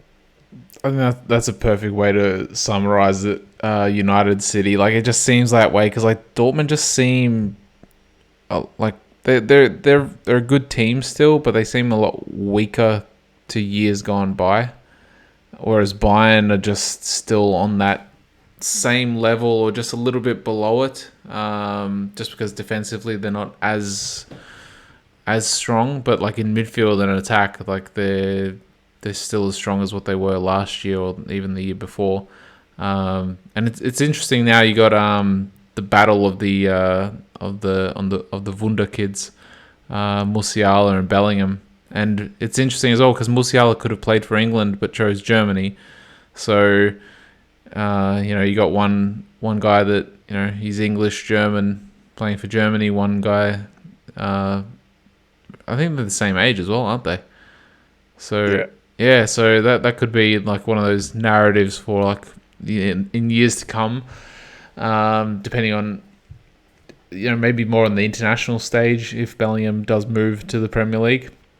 But yeah, like it's what you said. Like Bayern just seemed like a machine, and it's just like they're just going to roll over everyone pretty much. They might have a couple of stutters here and there, but they will always bounce back. And if teams around them were more sturdier and didn't drop points, then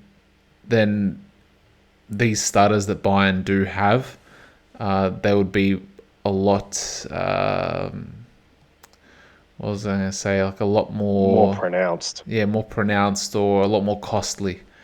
Whereas like now they're just like, okay, well, Bayern they drop points in a couple of games. Yeah, if we had a Klopp like Dortmund. Yeah, but like those seasons back then, like what 7-8 years ago, like Bayern couldn't afford to drop any points. So they had to be on top of their game for all 34 games. Whereas now they could be on top for like 28 games or 27. But I agree. I can't say that really.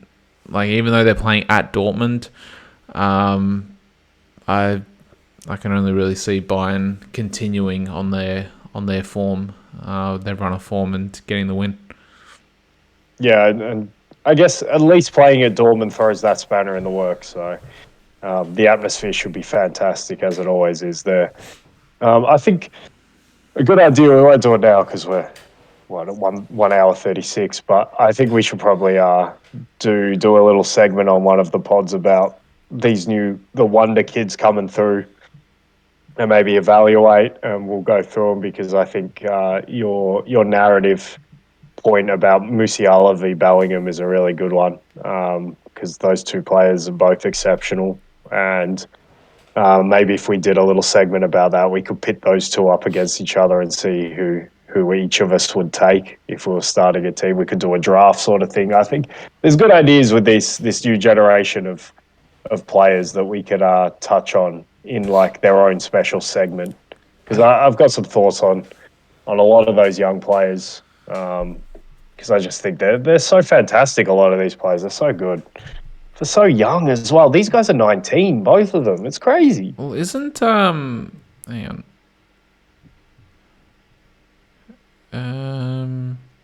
And I was gonna say Phil Foden's in that same generation, but he's 22. But 22 is the same generation. Yeah, so right. I think anything up to, at a push, 25, because 25 you could still see 6 or 7 really good seasons in a player.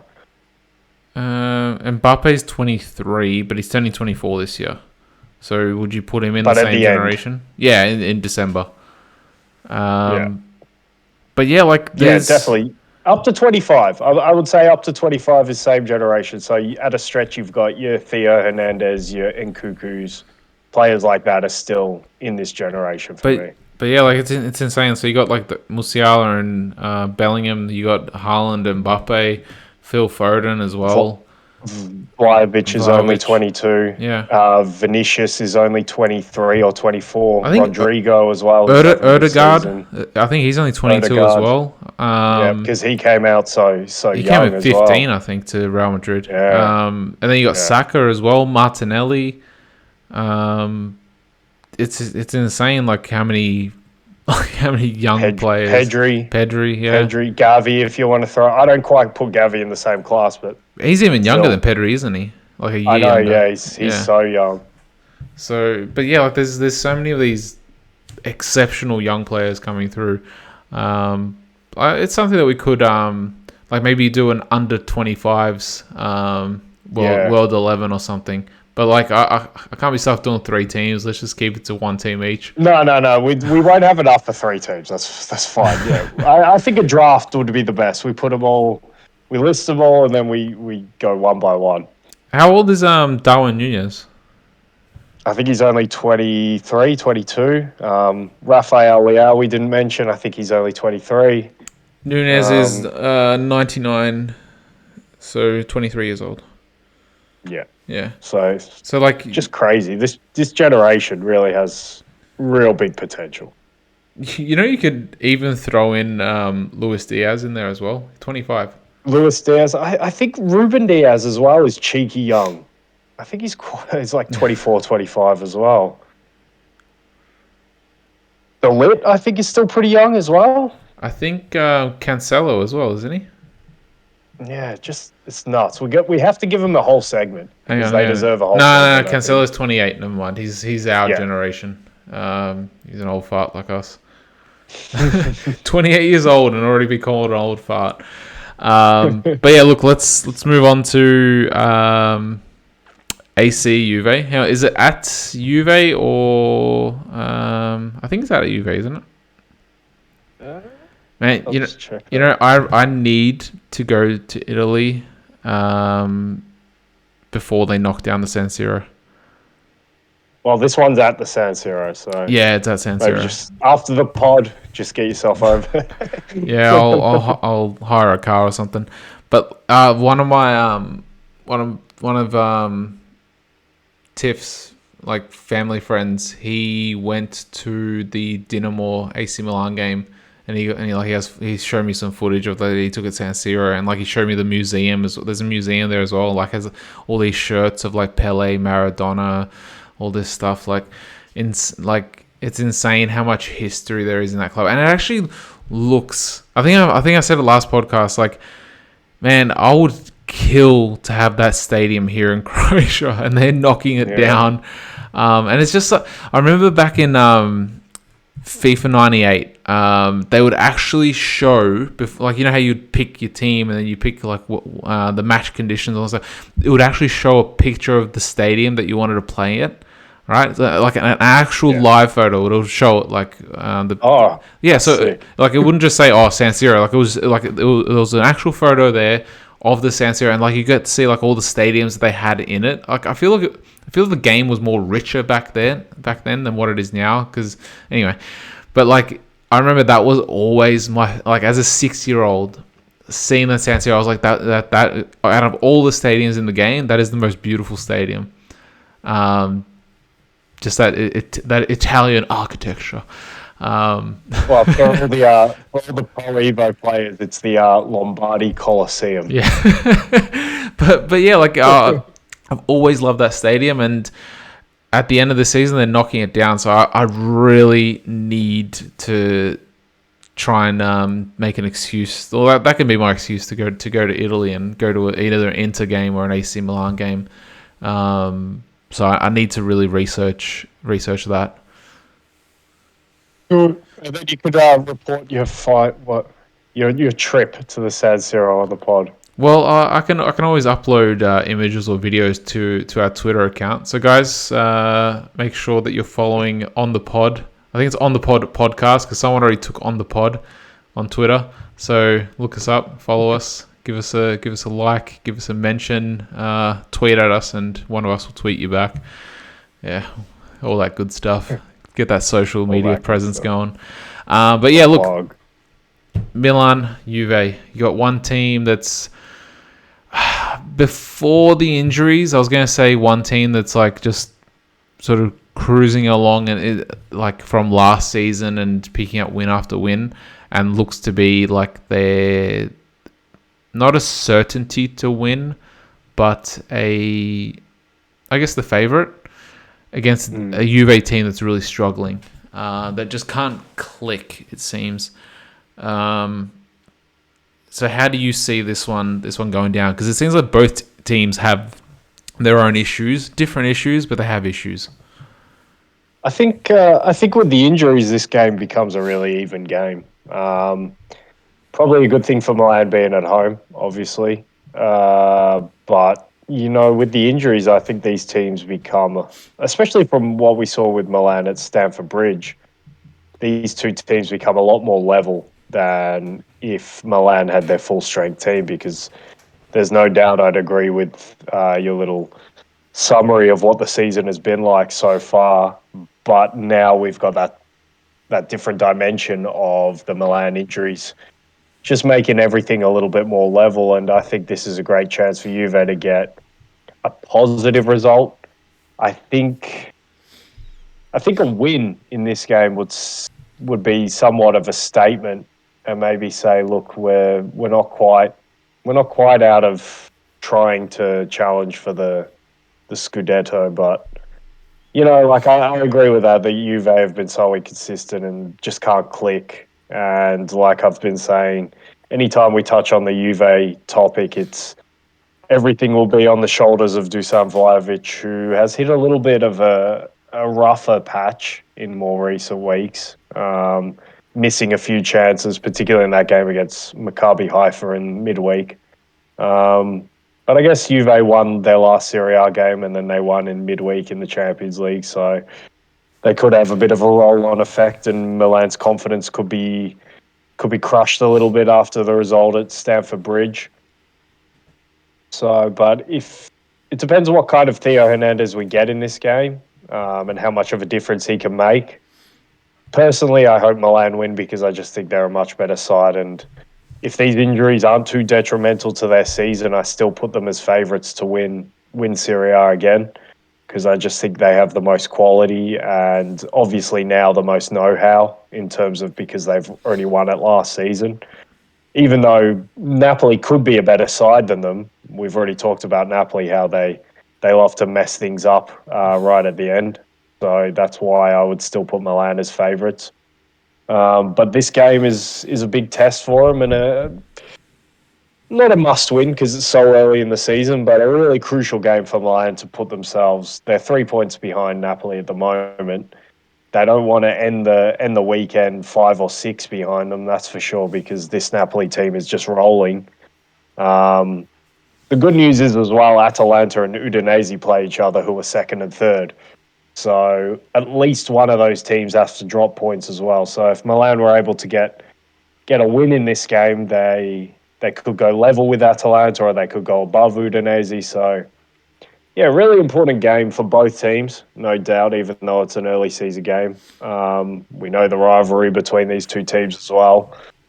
So I don't know. I don't know if I could give you a prediction on who's going to win it in terms. I'd have to see the AC team sheet and then maybe watch the first 10, 15 minutes, but that's cheating, obviously. But I need to see, A, if they have key players back, and then B, what state those key players are back in. So with that unknown in there, it's really hard for me to make a prediction on this one, even though we've been so down on Juve this season.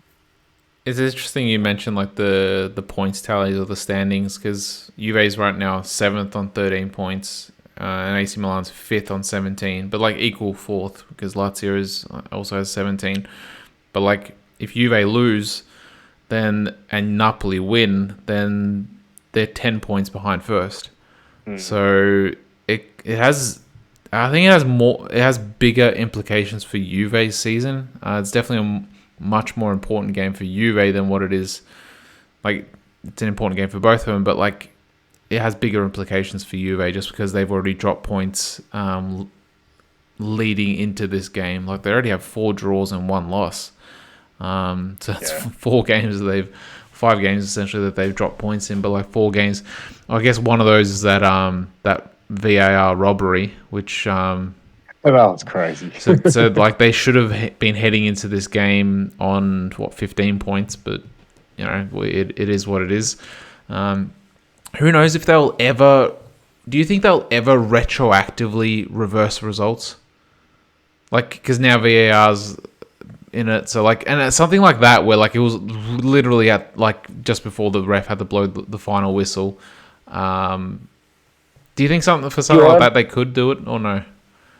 If you're ever going to do it, that's your case. That's Yeah. the one that you could do it for. But even then, like, the fact that there's still time left, you just can't.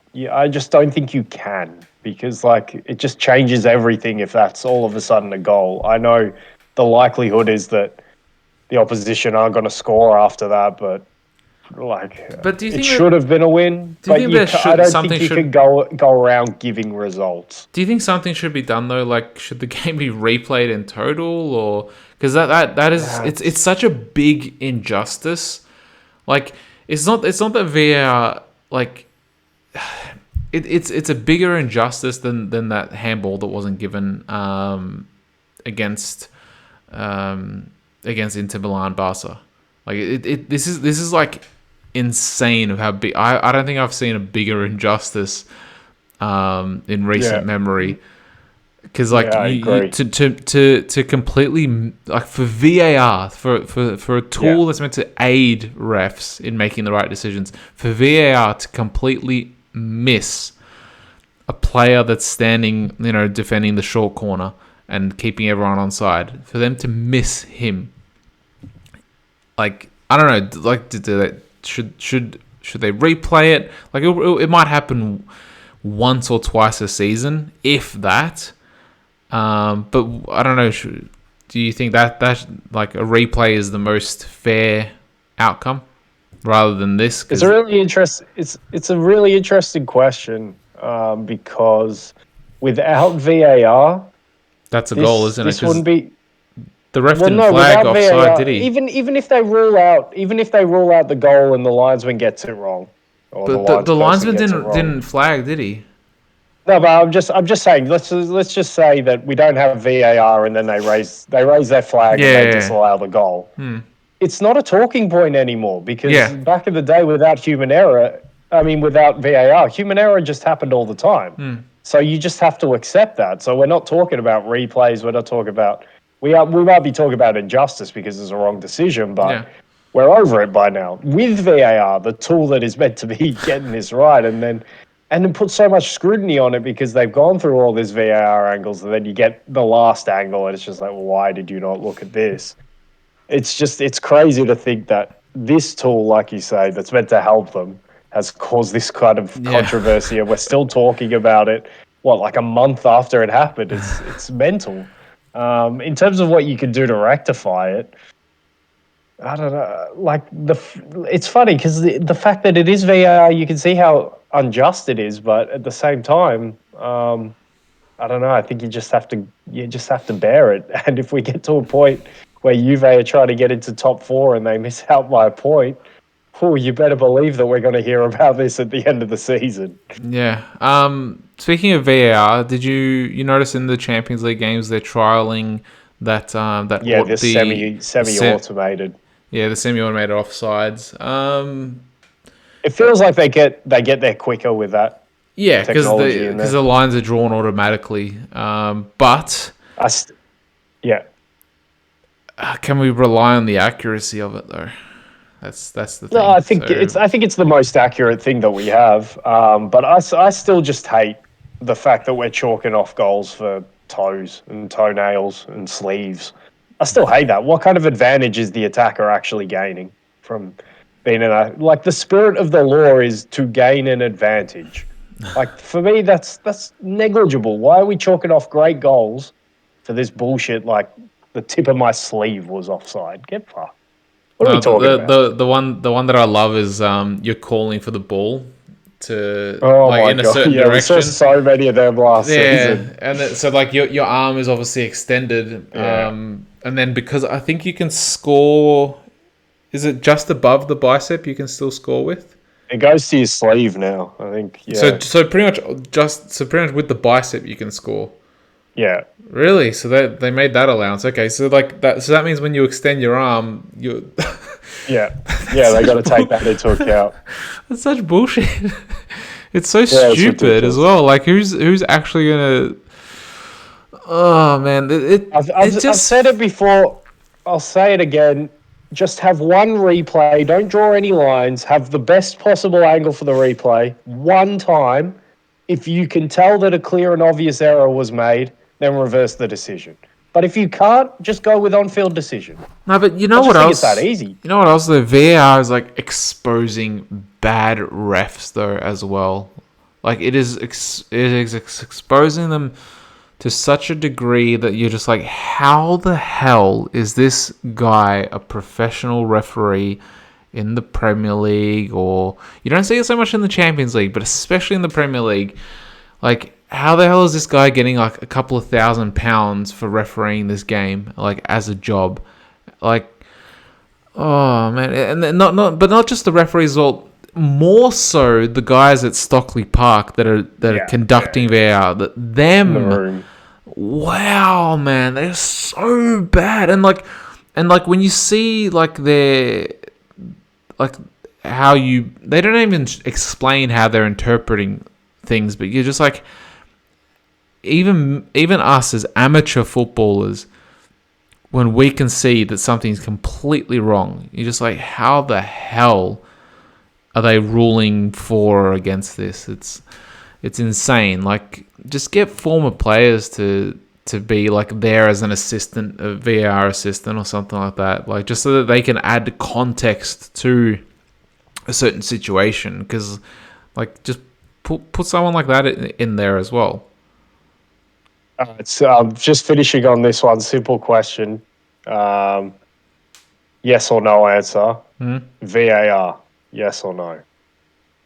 If you could choose to continue the game with VAR or get rid of it now at this point, get rid of it. Which one would you? All right, yeah, me too. I reckon let's go back to human error. I think Croatia probably would have won the World Cup final as well. Just had to throw that one in there. Well, there was a that was early VAR as well. Yeah, worse than we have it now. With that early handball rules as well. But like, again, it's so subjective. It's like, I think from memory that the hands were by the sides, and you have a player jumping half a meter in front of you. He misses the ball, 0 time to react, and that's a penalty. With no French players around you as well. Like, so even if you didn't handball it, the keeper would have picked it up. That's the problem I have as well.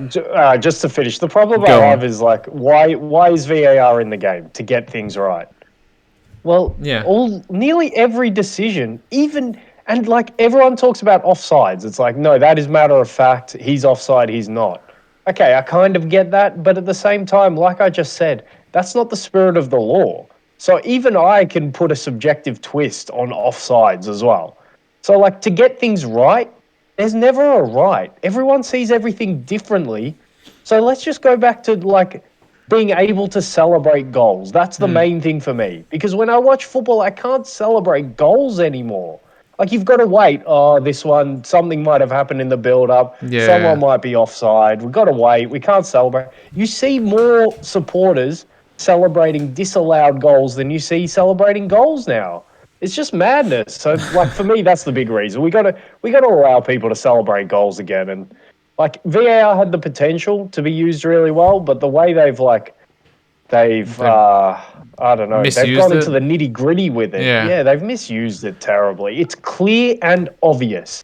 Clear and obvious for me is one replay, full speed. You will be able to tell. If you can't tell from that, there was not a clear and obvious error made. I sort of just remember now? Did you watch the Nottingham Leicester game at all, or did you see any highlights? No, I didn't. There was the biggest, clearest handball in that game, and it wasn't given.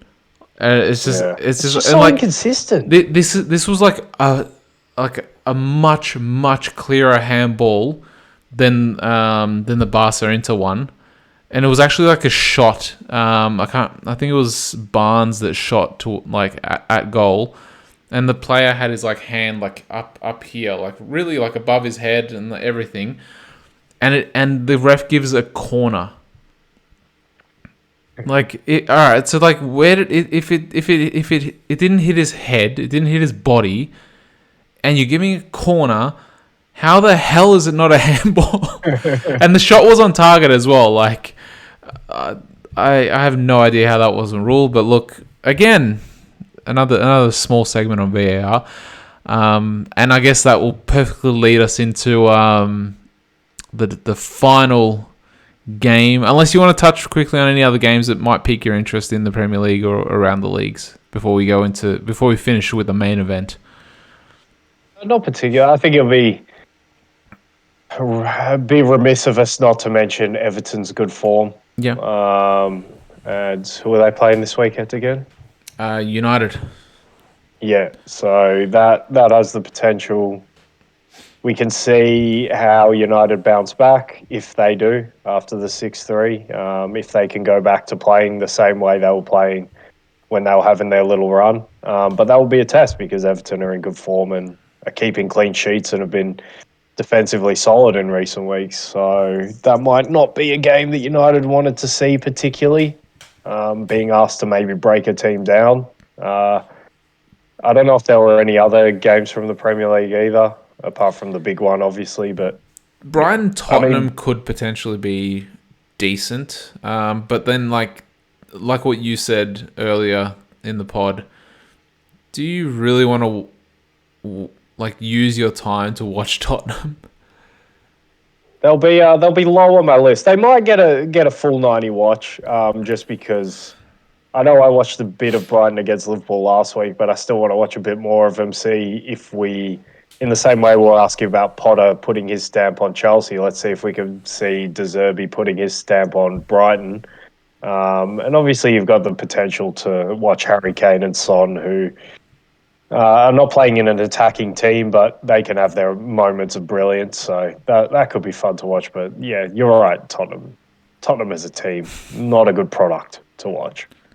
Yeah, so those are, I guess, the other two games that really sort of pique our interest that could potentially be decent watches just because Brighton, Brighton.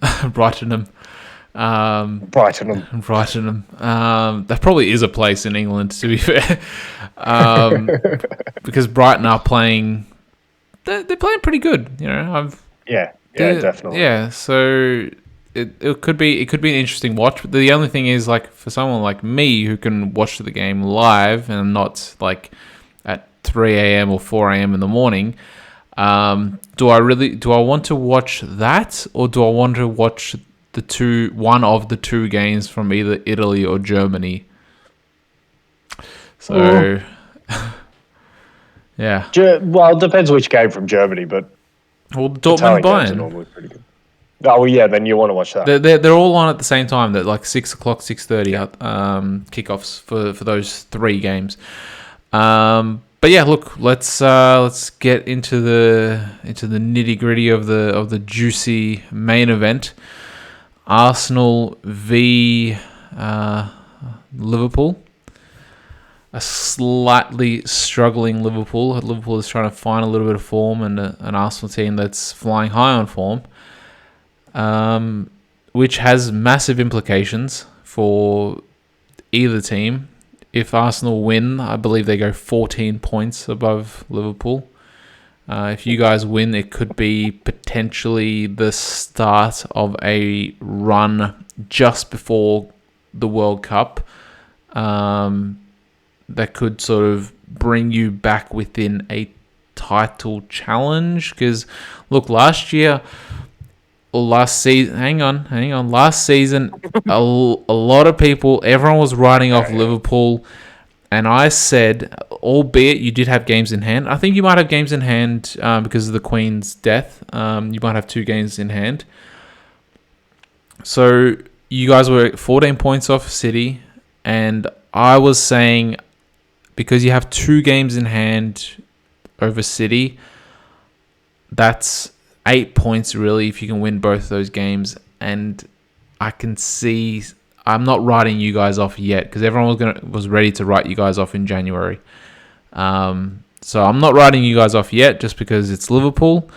And also, having said that, although I do believe Arsenal will win, I definitely see the potential of Liverpool winning because I think we are winless in 8 games against you guys in all competitions. And I think I saw something or heard something that we may not have scored against you guys either in those 8 games. So that's also something that's, you know, a little bit of worrying tradition. But I do feel just because of the trajectory of both teams that I think we could potentially be playing you at the perfect time. Definitely. And I think going into the game, I have Arsenal winning it. It will be interesting. Liverpool need to avoid what they've been doing this season, which is coming out slow. That first 20 minutes is really worrying for me because we have been starting slow this season. And then on the flip side, Arsenal have been starting real quick this season. So, games at the Emirates, right? Yes, at the Yeah. Emirates. So if Arsenal could use that home ground, which they've now made somewhat of a fortress, and they've got all the fans behind them, if they could use it in the first 20 minutes, and if we're not at the races, which we 100% have to be, not only for the first 20 minutes but for the whole game, because Arsenal are in such a good moment. But in particular, that first 20 minutes, we saw it against Brighton, 2-0 down. We can't see a repeat of that because if we see a repeat of that, I trust Arsenal's ability to either add to that tally more going through the game or just see it out and not really give us enough chances to come back into the game. So as much as I expect Arsenal to win the game, I also, just like you, can see a scenario where Liverpool win the game because Liverpool could just be this team who are a bit streaky this season, who are inconsistent. We've already seen it. So if they're able to bring their best stuff and they've got players clicking, Salah has a good game, Jota has a good game, Thiago has a good game, then there's more than enough quality to win any game against anyone in Europe, for that matter. Like City maybe are the most invincible team in Europe, and I guess we got them next weekend, I believe. So it's Arsenal followed by City, which is a daunting prospect for a Liverpool team who are not in a good moment at all. And you can hear it by my voice, I guess. But look, I still think it is make or break, I guess, when we talk it out like that in terms of the next 2 weeks for Liverpool. If they can get 4 points, if they could get a win and a draw from these next two games, then hey ho, at least top four looks very on. Even if I don't agree with the title challenge, I will need to see a very substantial run for a while to start to get sucked into that.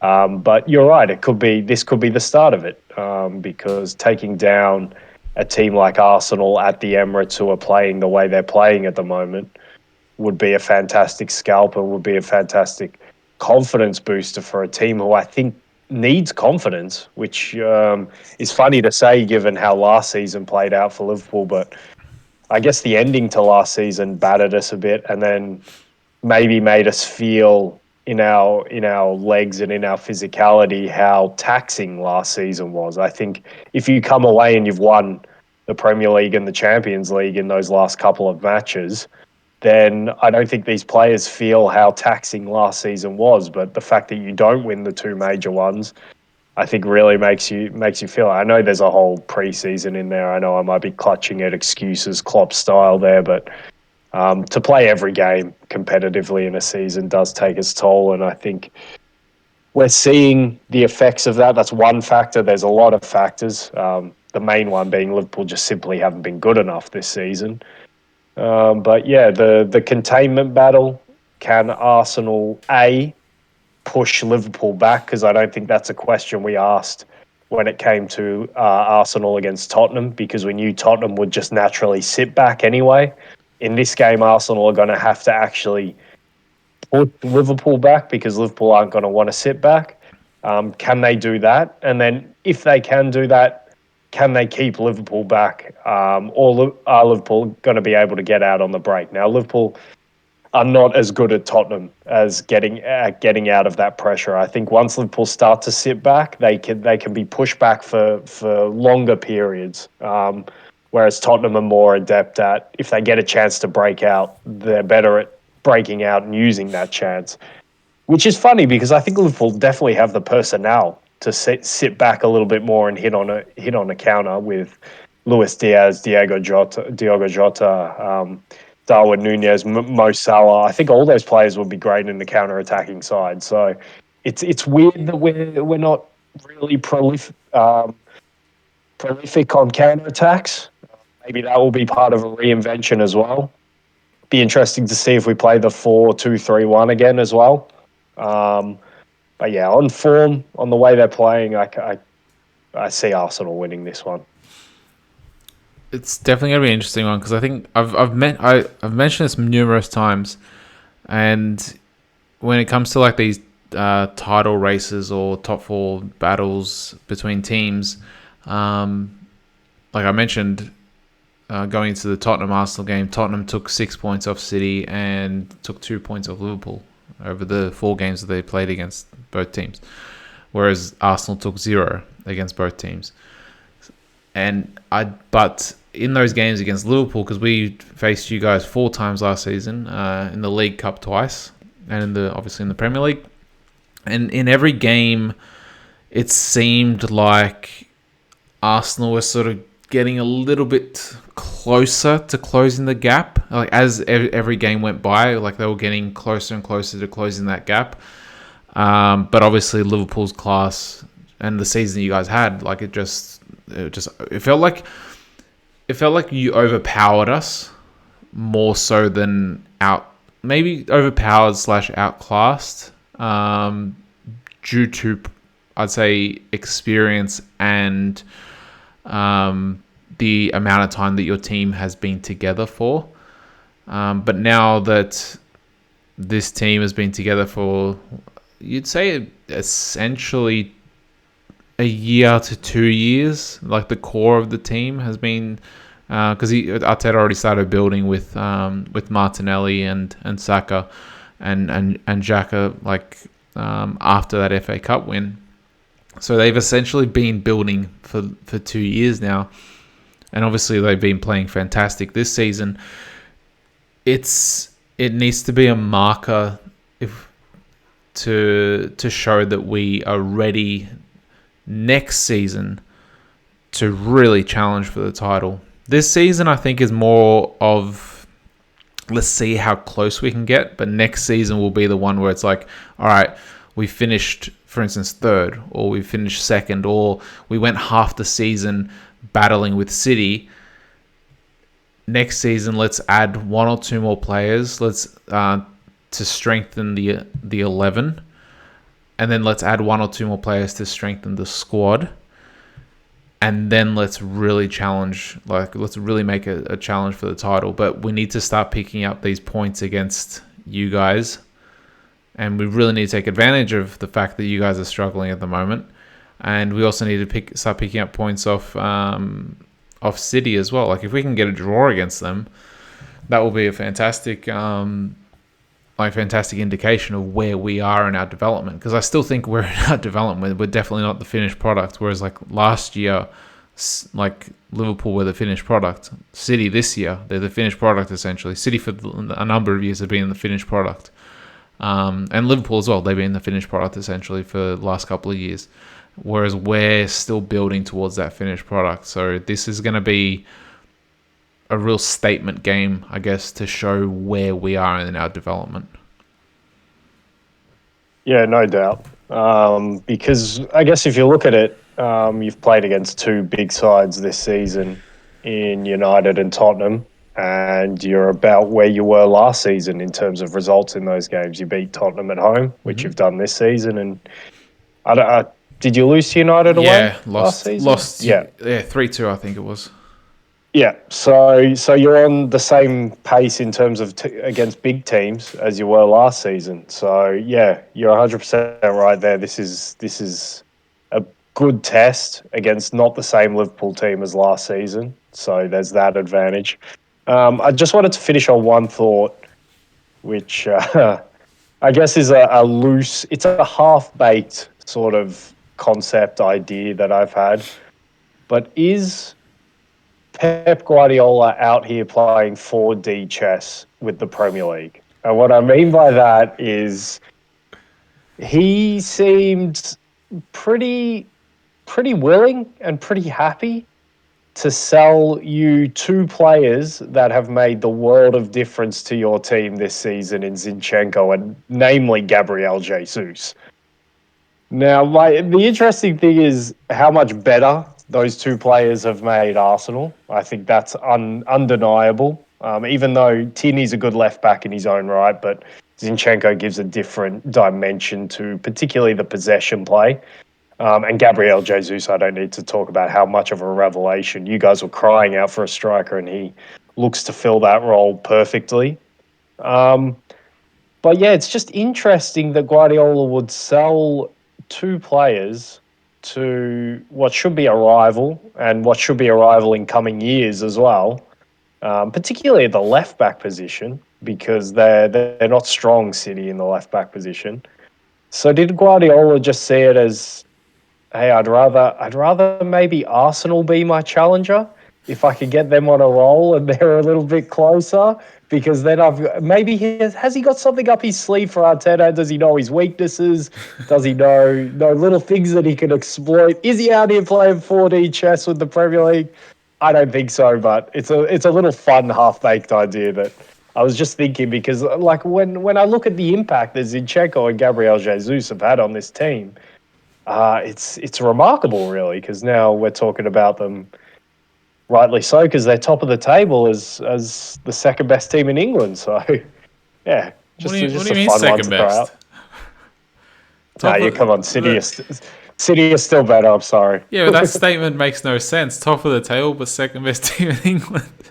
It just doesn't. Because you've had a really good start. It makes sense because you've had a really good start. You're top of the table, and rightly so. But at the same time, I still think there's a better team in England than you. It's interesting when you're going along that half baked idea that we actually agree on the position, the left back position, because the Jesus leaving, that one doesn't surprise me because you bring in Haaland and you bring in Alvarez.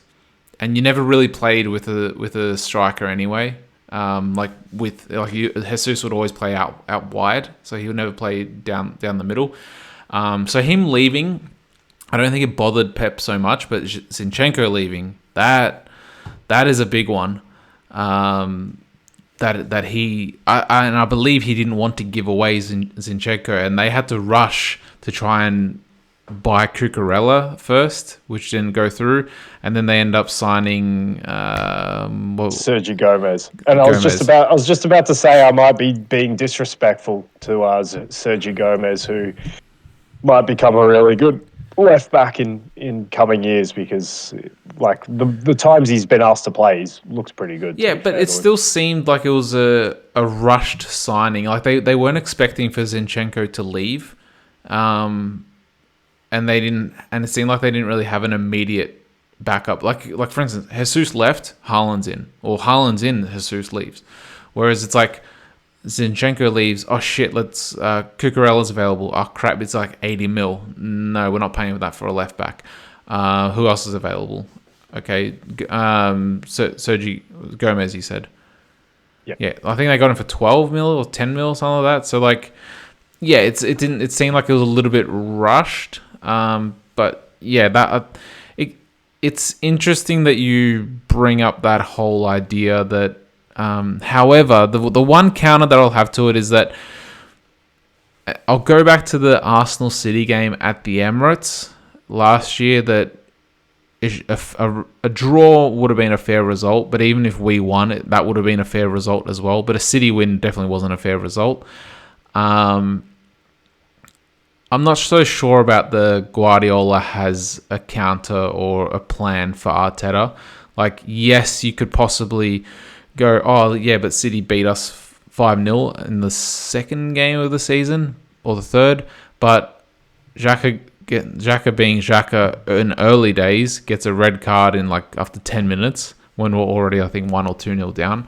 And I think we had like a couple of people missing due to COVID as well. So that game was it's a write-off. I'd probably be basing it more off of the game at the Emirates, because that's a little bit later on in the development, and it's a little bit more telling of where we are or what we're potentially and where we were heading as well. So I don't know. I don't think Guardiola necessarily has the playbook on how to beat Arteta. And didn't Arteta beat Guardiola in the FA Cup, leading to the FA Cup win? as well. In this, I think in the You're the semi-finals. historian on that FA Cup win. I believe we beat City in the semi-finals. So he has some wins over him. One win, I think. That's fair. It's only half baked. Yeah, that I wanted to I know. Accentuate the but then you also have signings that they made. But then you also have Sterling that left to Chelsea as well, and Chelsea were more of a direct rival than Arsenal. So at least going off of like last season or the Champions League wins, so you can have that one as well, where he's trying to strengthen rivals, which sounds a little bit weird. Trying to strengthen rivals to take down Liverpool. I don't know. It could be some mastermind idea. One thing that goes into it is I definitely think that Guardiola was most scared of Liverpool in recent seasons. Oh yeah, compared to the other teams, yeah. And just quickly, the Sergi Gomez signing gives me big Andy Robertson vibes. Yeah, I think he might have the potential to become that kind of like a really good left back in the future that they haven't paid much money for. It really impressed me that I know the game was done, but it really impressed me that he could just slot into a central midfield role against United when he's just asked to be. And for all intents, but that's the perfect left back for a Guardiola to use, someone who can play central midfield as well, a la Zinchenko. But maybe this guy's a bit better defensively in the long run than Zinchenko. Yeah. Going back to the Liverpool Arsenal game, how do you see the lineups? They're probably going to be like Arteta seems to have his preferred 11. I think in every game he's played the same 11. Do you think? I actually reckon it's going to be I think it's going to be a nightmare for Trent. Not just because of Martinelli, but Jesus likes to drift out to that side as well, more so than on Saka's side. Saka, they seem to like to leave isolated or linking up with Odegaard, whereas they have that trio between Xhaka, Jesus, and Martinelli, which. Do you think it's going to be more Klopp trying to counter Arsenal or Arsenal trying to counter Liverpool? Like, what do you think it's going to be? And like, is Klopp going to have something prepared to protect Trent? Because I reckon he's going to have a nightmare. Well, that's the thing that's going to be interesting to see what kind of Liverpool setup we get, because I think you're right that Arsenal will see the same setup. The only variance is whether he wants to use three centre-backs when they have possession, or whether Ben White is in a more traditional right-back role or position, because he's not going to overlap, I know that, but that's the only question for Arsenal, and they can do either one pretty well, so they're fine with that. Liverpool is the team with the question marks over them, how they set up, because I think given the moment of the two teams, Liverpool have to be the ones who are countering what Arsenal are doing, but they also have to realise weaknesses that Arsenal have and try to expose them, because they have the players to do that. It's not all about stifling your opponent, especially when you're a team like Liverpool. You have the weapons to hurt the other team, so you got to use them. Yeah, so it'll be interesting, because now that we've actually seen one game of evidence that Klopp is able to go away from a 4-3-3, will he want to do it again in this game? That will be interesting to see. Be interested to see who the midfield's made up of. If it is a 4-2-3-1, is it Henderson and Fabinho because he wants more defensive solidity, because he anticipates Fabinho getting sucked out to help Trent a lot on that side? But if you do that, then Saka and Odegaard keep their positions on the right-hand side for Arsenal, and then you might get exposed in the position next to Fabinho. That could be something to look for. Or maybe he wants Henderson helping Trent more and Fabinho being the one to hold if they do transfer the play. If it's Thiago and Fabinho, then I think Thiago's shown himself to be better than I expected in his duels, but I still don't want him having to deal with a lot of space in the midfield. So yeah, I definitely think Liverpool are the ones with the question marks on how they set up, and I, for one, will be very interested to see how they set up, if not a little nervous. And just one more question. Does Tierney or Zinchenko start? Because I think Salah's really had Zinchenko's number when Zinchenko was at City. So that's going to be an interesting dilemma for Arteta. Yeah, that's a really good question because and I guess for as long as you keep asking this question, I'm going to pretty much keep saying the same thing, that Tierney gives you better defensive qualities physically and positionally, but against a team like Liverpool, it's dangerous if they want to use Tierney as the way they've been using Zinchenko, because he, for me, 100% is a pressing cue. And if there's one team you don't really want to give pressing cues to, it's Liverpool. So you give and you take with the decision you make there. For me, I think he'll go with Zinchenko just because I don't think he wants to change the team given the way they're playing at the moment. And managers don't really like to change something that's not. If it ain't fixed, don't broke it. If it ain't broke, don't fix it. If it ain't fixed, don't broke it. Oh man! I think we might leave it on that catchphrase. So, should I score predictions or no? I'll go. The optimistic Liverpool fan in me will go with a 2-2, but my head will say 2-1 Arsenal. I was going to get ambitious to say 3, but I won't go that high. I was going to say 3-1 Arsenal, but you know what? Just because it is Liverpool and they've had our number for the last couple of years, I would not be surprised whatsoever, unfortunately, with a 2-1 Liverpool. Oh, he's hoping. Yeah. Hoping for a 3-1 Arsenal. No.